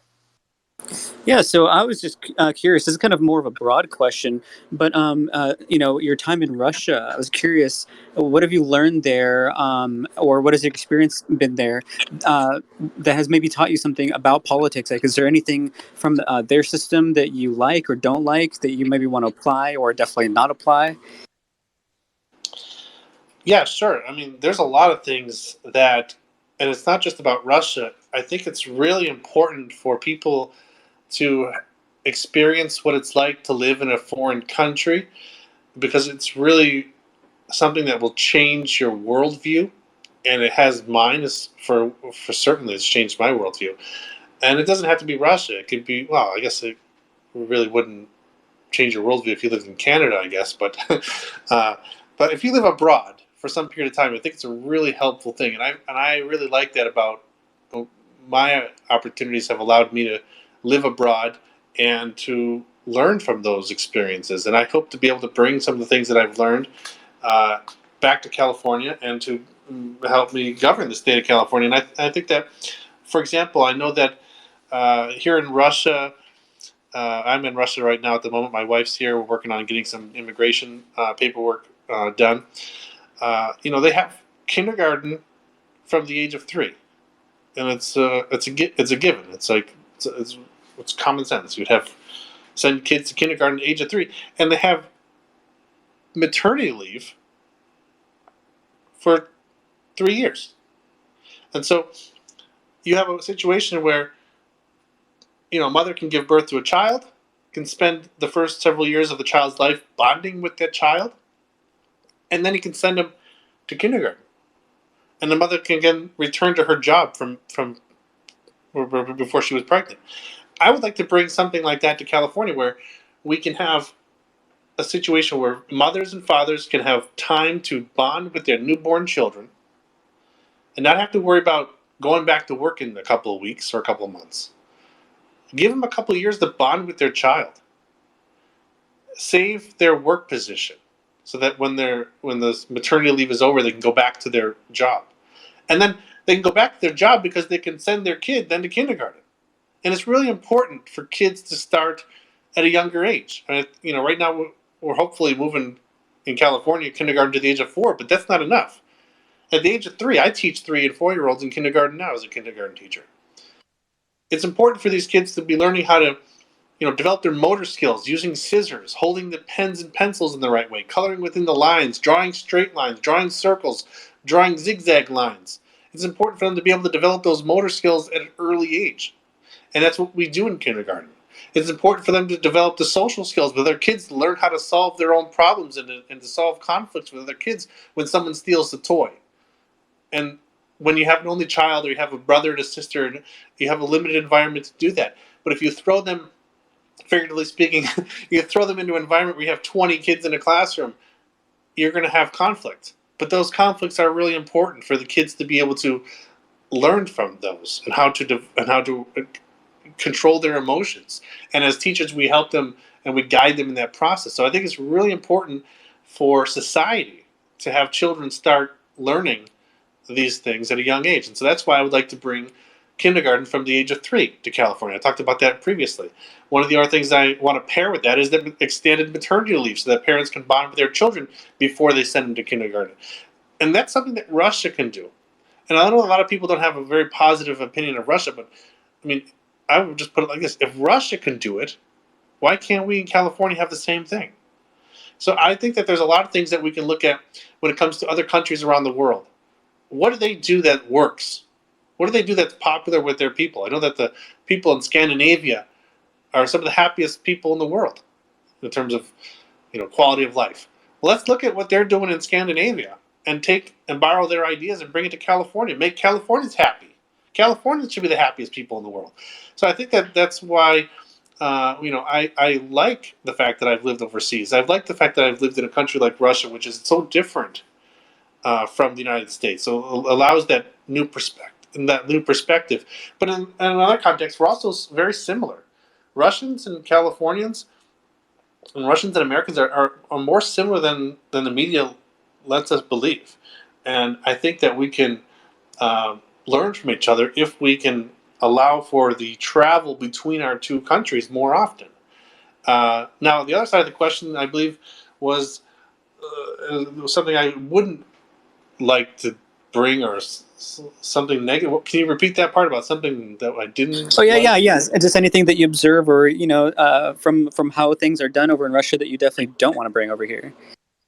Yeah. Well, that definitely touches upon basic civil rights, I think, and that's why when I talk about running for governor in California, I think that California does a great job with protecting civil rights, particularly of minorities and vulnerable communities. But I think it's also important to protect civil liberties, and I don't think that California does a good job with that. And I've experienced that and have seen that in Russia, where we have a country here where that doesn't always respect civil rights, particularly of particular groups, but also doesn't respect basic civil liberties. And so I would be a governor in California who protects civil liberties just as much as we protect civil rights. And I think there's an important distinguishment between them, because we're talking about civil rights. We're talking about the rights, for example, of marriage equality. We're talking about the rights to be protected from discrimination, different forms of discrimination. Those are civil rights in my view. What's civil liberties, for example, in my view, is the ability for you to live and let live, let's say. The civil liberty, for example, is to, be able to not be required to stay in your house and a stay-at-home order like we had under Newsom with the lockdowns. So I think those are different aspects, and I would, as governor, take just as much interest in protecting civil liberties as I would in protecting civil rights. And I say that as someone who's lived a number of years in a country that doesn't respect civil rights and civil liberties, and I've seen how, and I've felt how that is to be on the streets where there's a protest, a peaceful protest, for example, and basically you have the military come in and take it out and send people to jail. we don't want to have that in California, but we have a problem in California and a related issue is the militarization of the police.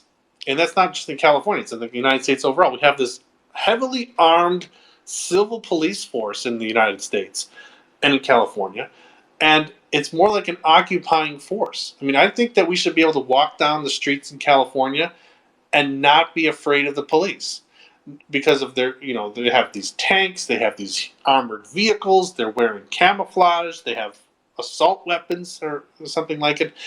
I don't like that. I think that the civil police should not be armed like the military. And so I would work as governor of California to disarm the police in terms of military weaponry. Thank you for that.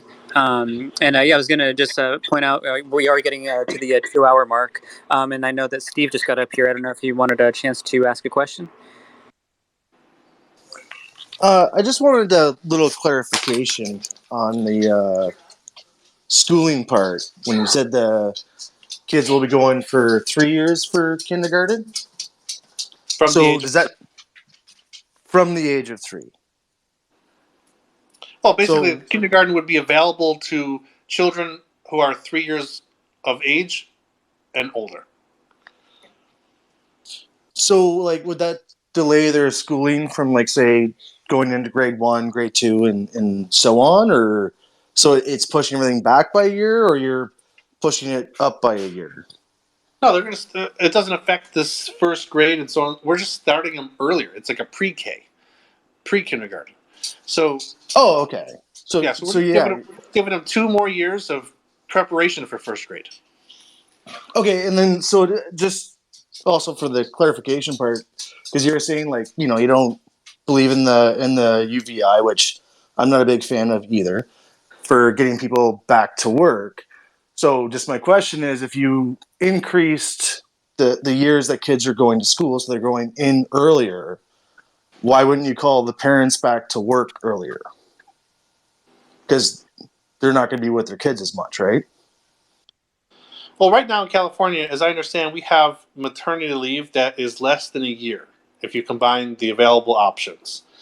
And so let's just, for the sake of the discussion, put it at 9 months. I don't know what the exact number is. You have to look at the different programs that are available from the state programs. But let's say, for example, it's around 6 to 9 months. After that time period, you have to go back to work. And then you have to find a babysitter or a relative or put them in daycare, pay for daycare, to put your very young child in the hands of other people to take care of.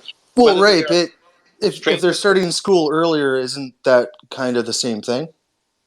Well, they're not going to be starting at the age of 9 months old or 1 year. They're going to be starting at 3. I'm okay with having kids go to school at 3. What I don't like to see is have parents have to make the decision that I need to go back to work. So now I'm not going to be able to spend time with my 9-month-old child. 9 months. Oh no, I 100% agree there. I'm just trying to clarify the age time when they go in, because you said they're going to go in pre-K, right? So that would be like make them 2 to 3, and then or 2 to 4 or whatever, and then they'll be in school by 4 or 5, like in grade 1. Well, no, we're talking about they'd be in kindergarten from 3 to 4, 4 to 5, and then 5 to 6, and they start first grade the same time they start now. We're just giving them extra years in the beginning to be exposed to social environments and to develop their motor skills and language skills earlier. So we're not changing the year of first grade or moving anything up or down. We're just adding 2 years in the beginning there. 2 years that don't exist now. For example, if you have a 4-year-old in California, unless you're paying for daycare or paying for other educational services, you don't have a place to put them. We're going to be putting them in a kindergarten, a state-funded kindergarten, like school, at the age of 4, at the age of 3. And then they're in school at 3. And parents can then go back to work, and they had the first 3 years to bond with their child, and then they went back to work. And the kids are now in kindergarten for 3 years old, 4 years old, 5 years old, and then they go to first grade after that. Right now, thank you. I just want to clarify. I'm in Canada, so for me, this actually already is. We have a year and a half usually maternity, and kids already start junior kindergarten at 3. Yeah, That that's what I by mean. So this is not just something that okay, I yep, witnessed in Russia. Canada, as you say, Canada has. I think that most countries offer this type of service where people can bond with their children. Canada, as you said, has a year and a half. I didn't know that until now, but that's at least maybe even double what California has. And so I'm saying that in California, we need to do things like Canada's doing. We need to do things like Russia is doing. Other countries are doing that. They're allowing parents more time to bond with their newborn children before they have to go run back to work, and then make the decision to hire a nanny or daycare somewhere to put that newborn child because they had to go back to work earlier than, for example, a mother in Canada or a mother in Russia. So we want to give mothers more time to bond with their newborn children and then be able to send them to kindergarten at or near the same time that they're going to go back to work. no, yeah, no, I can. All right, Steve. Sorry about that. I think we've beaten up that question enough, and we are heading towards the 2-hour mark. We have a couple more questions left, and we wanted to, wrap things up here because originally a lot of folks came in at 5. We lost the first hour, so a lot of those same folks also came back. So here's what we're gonna do for the next maybe final 5 to 10 minutes. We have a final follow-up question from SM1. You're welcome to go ahead and ask Lewis because you still have the speaker instead of me asking it for you because he sent me a question via DM. Then after SM1, Aaron, go ahead and choose your final question for Lewis.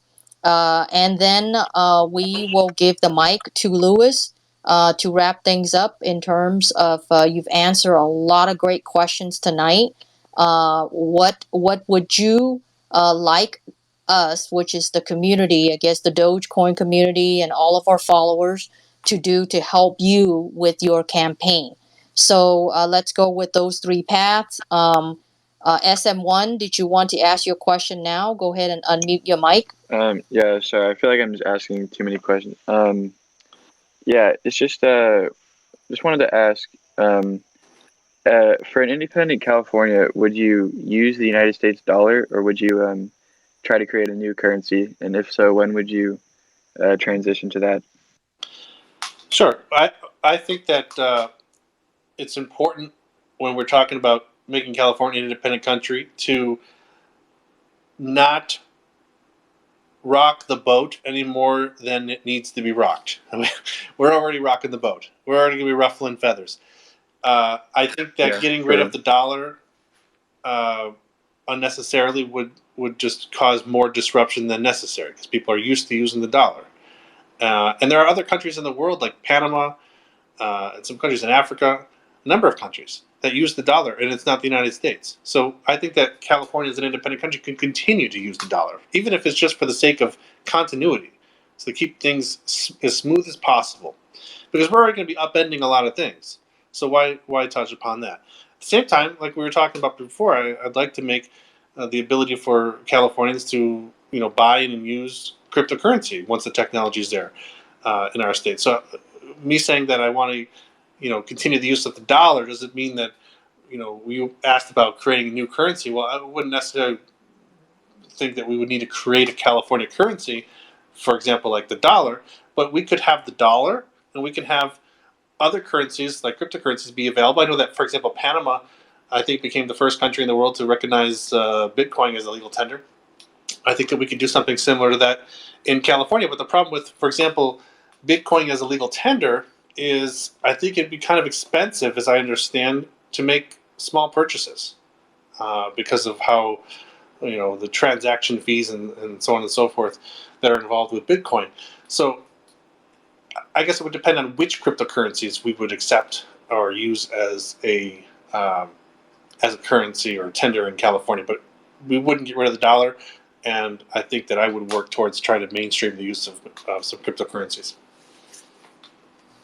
I mean, I would vouch for Dogecoin because they're cheap and definitely it would be a great would be a great currency. But hey, I might be biased. Aaron, go for it. Yeah, so I was actually just curious, and actually, I did want to say I totally agree with you on kids starting school earlier.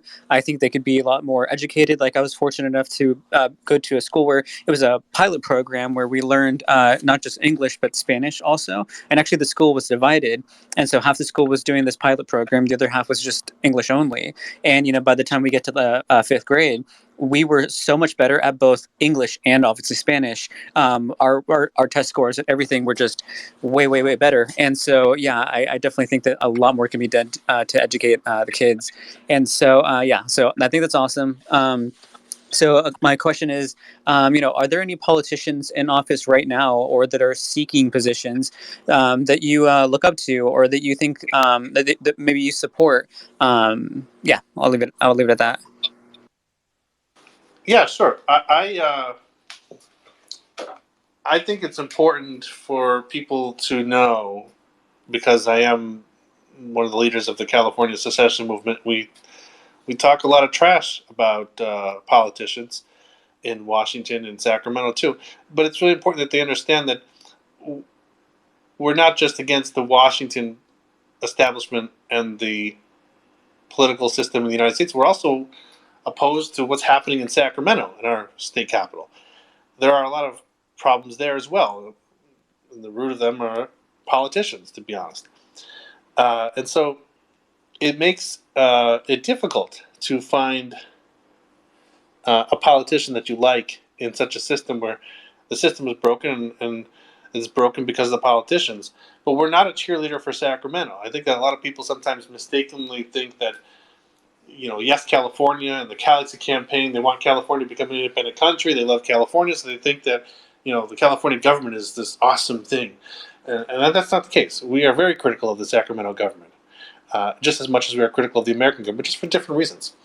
Having said that, though, I think that there are some politicians that I can support. One of which is, like I mentioned earlier, is also running for governor of California. His name is Kevin Kiley. And I support him because he's not funded by big corporations and lobbyists and political action committees. He's funded by small donations. And he's a Republican, and he's running against Gavin Newsom, and he is very critical of Gavin Newsom. So I support him on a context of we have some of the same opinions about Gavin Newsom, some of the same views on why Gavin Newsom should be recalled, and he also is not bought and paid for by political action committees. And to go back to kind of what I said in the very beginning of our conversation, where I'm a mixed bag between, some things I support on the Republican side, some things I support on the liberal side. I support Kevin Kiley as a Republican, but I also, for some of the same reasons, am supportive of Bernie Sanders, who's also, received most of his donations from small donors. And I, in 2016 in California, ran for state assembly in District 80. And I ran as a Bernie-crat because I had, and I believed in many of the things that Bernie Sanders did back in the 2016 campaign before he was robbed of the nomination by the Hillary Clinton machine and the criminal Democratic Party. So I think that, I can support politicians from both ends of the spectrum. I mean, Bernie Sanders is pretty left. Kevin Kiley is pretty right. But they both share a common characteristic, and that is that they're not bought and paid for by political action committees and lobbyists and wealthy donors. And I think that that's the kind of politician that I can support. So that's kind of the critical, I guess, criteria for me is before I look at your ideological positions, are you a genuine and authentic person, or are you bought and paid for by wealthy donors? And if you're somebody like, for example, Nancy Pelosi on the left, bought and paid for by big donors, or somebody on the right who's bought and paid for by donors, maybe like, well, I don't even know right now, but there are plenty of them. Mitch McConnell, okay, Mitch McConnell. I'm not going to support Mitch McConnell because he's bought and paid for by political action committees and wealthy donors in Kentucky. I'm not going to support Nancy Pelosi because she's bought and paid for by political action committees and wealthy donors from across the country. But I will support Kevin Kiley as a Republican because he's funded by people.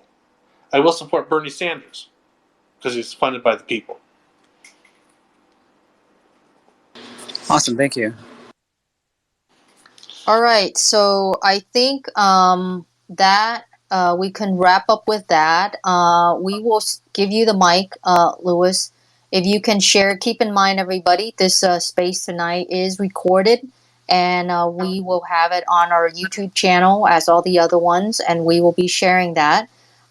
So if you have to come back with any of our questions tonight and or responses from Lewis, you're welcome to catch our recorded version, which Aaron usually he does the editing and he's great at it. He usually has it out like 3 or 4 days later or something like that.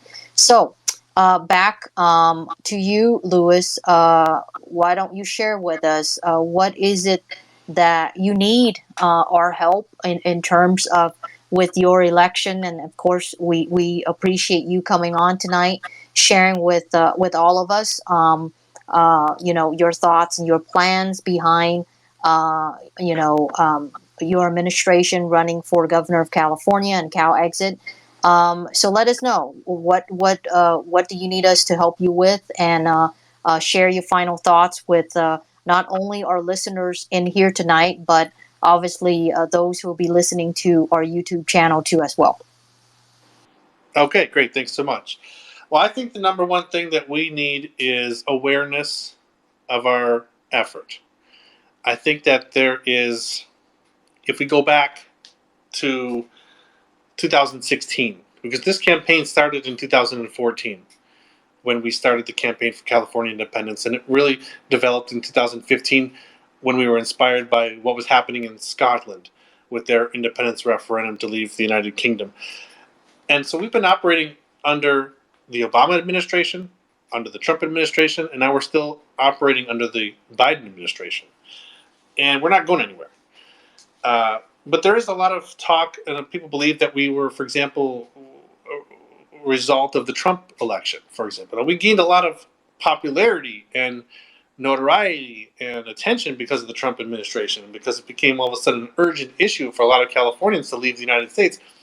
And now there's this idea that because Joseph Biden was elected that maybe things are better. But I think that it's only been a couple of months, and I think that more and more people are coming to understand that there's not really a big difference between Joe Biden and Donald Trump. I mean, if you take away personality, of course their personalities are different, and Joe Biden is not, sending out tweets on Twitter all the time.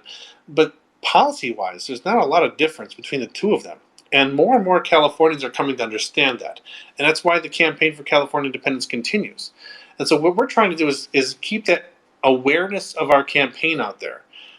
And the reason I say that is because when people see our campaign and they know that we're still fighting for what we believe in, and we can present the ideas to them in a coherent and factual manner, then most times they join our campaign.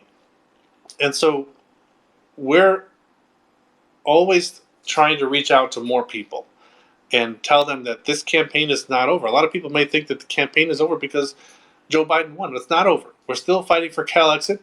Cal Exit is legal. Cal Exit will happen eventually, one way or the other.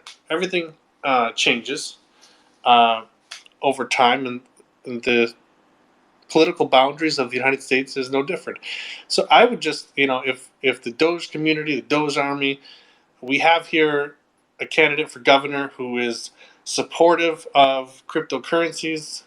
We can make cryptocurrencies in California part of the mainstream and have a governor of the most populous state in the country, the 5th largest economy in the world, use that platform to promote cryptocurrencies.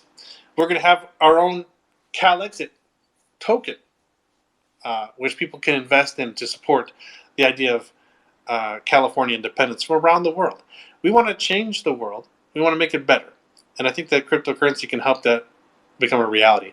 So I would just say that whatever your community can do to help bring awareness to our campaign by sharing our hashtag, sharing our campaign website, calexitgovernor.com, is what we need from you. In addition to that, you had another question. Aaron, did you have any other question? Feel free to go ahead and duke it out with Lewis. No, I didn't have another question. I just wanted to, let you know that we've definitely got your back. If at any point there's ever anything that you can think of that we could do, anything that comes up, definitely feel free. Like, you can reach out to us. Well, thank you so much. I really appreciate it. I'm glad to have had the chance to talk with you all, and we were able to finally work out our technical issue. It was great talking with you, and I hope that we can continue the conversation in the future. Yeah, and Lewis, we obviously you're welcome to come back with us again. I know the election isn't going to be like what? When is the election anyway, Lewis? The election is on September 14th, and actually that brings up another point that I wanted to touch Go upon. for it. Just had forgotten about it. The one of the really corrupt examples of why Gavin Newsom is so important to recall him is because he's not supportive of the fair and free election process. And let me give you the examples why. We're talking about a governor who had no respect for the recall process from the beginning, which is why his lawyers failed to timely file for his political party affiliation to be on the ballot, as I was talking about before. Now he won't have his political party affiliation on the ballot because his lawyers didn't take the recall process seriously when it started. And at that time when it started, they had to respond by filing their candidacy. They didn't do that because they didn't respect the fact that there were people in California who wanted a change in leadership. And now that same disrespect for the voters continues, because we have now, when the recall election qualified in the spring, the first thing that Gavin Newsom did was sign a legislation to send out stimulus checks to people. He's bribing people to vote for him. He just today signed another legislation to send out more stimulus checks to people that will be landing in people's paychecks and people's bank accounts in the beginning of September, just weeks before the election. He's bribing people to vote for him. On June 26th, several months after the recall qualified for the ballot, Gavin Newsom and his allies went to the state legislature to change the rules for the recall election in the middle of the process. When you change the rules of a game in the middle of the process, everybody knows, even a 4-year-old in kindergarten, that that is cheating. We had a process that was started last year for the recall. Gavin Newsom and his allies changed that process a couple weeks ago on June 26th. As a result of that, the recall election can now take place as early as September 14th. It should not take place September 14th. And under the original rules, it would not have been possible to take place on September 14th, but they made it possible by changing the rules in the middle of the process. That is cheating. And it's all set up to protect Gavin Newsom. And so, under that context, I am now here in Russia trying to get a visa for my wife so that we can come back to California to campaign and be directly there on the ground, going door to door, as I was when I was 17 for John Edwards, going door to door, talking to people about CalExit and campaigning and fully participating in this process. So we're working on that process now. So that's why people may ask, for example, why are you in Russia right now? And that's because, well, my wife is Russian. My child, my 4-month-old daughter, was born in Russia. She just recently received her U.S. citizenship. Now we're working on closing the last issue there with getting a travel document for my wife so that we can come back as a family and campaign for California governor, because I will not leave my family behind, and that's why I'm in Russia now. So if we could get people to go to calexitgovernor.com and support the idea of CalExit and maybe create the hashtag CalExit to the moon, then we can make this happen, and we can make the world a better place, and we can forever change the course of history. Well, Louis, that was great. I didn't know that you're actually talking to us tonight from Russia. That's right. Yes. Wow. Okay. And so I guess on behalf of Tim, Aaron, and myself, and all of our listeners tonight, we wish you the best of luck. Do you think you will have any problems of bringing your wife here to the United States and California? In the long run, no. We're having some trouble now because of the Biden administration's sanctioned war with Russia. It means that the American embassy is not giving out visas to Russians at the moment. Yeah, but you're a U.S. citizen, right? Or are you not? I am, and my Oh, you daughter are. is, but Okay. my wife is not, and so she would need a visa to come to the United States with us. Oh, and you don't have any leverages or like because you're a U.S. citizen and your daughter's U.S. citizen? Yeah, I've already written them twice. I've gotten 2 replies via email where they've already said that we cannot issue visas to Russians at the moment, and they're suggesting that we go to some neighboring country to apply for a visa there. So we're working on it. Wow. Alrighty. So best of luck for you there. And in terms of us supporting you, anytime when you have something important, you're welcome to tag me. I think you know how to tag. Sure. Or Aaron, and certainly we retweet it. I mean, obviously, I don't know about other people's Twitter account, but my Twitter account is madness. I mean, it's like when I wake up, there's like tons of tweets. I don't know who's who sometimes. So sometimes when you tag me, it comes up differently, and so Okay. if I see it and then I retweet it, but otherwise you might get blended in with everybody else's. So I mean, the Doge community is huge. So that's just my share thoughts for Sure. you. Once again, on behalf of Tim and Aaron, unless Aaron, do you have any last minute? No. I want to say thank you very much for doing this, for talking to us. We learned a lot. Well, thanks for having me, Yeah. talking to you. Looking forward to continuing the relationship and working together in the future. Yeah, and keep us posted, Louis, about your wife and everything else that you shared tonight. And if need to, we'll always can have you back again and get an update. All right? Yeah, sure, definitely. Thanks so much. Nice talking. Thank you so much for being with us tonight. Everybody in the room, thank you so much for your patience. I know there were a couple of last minute requests there, but we are way over time. So we will have Louis back again. So thank you so much, everyone. And everyone have a great night. Good night. Bye.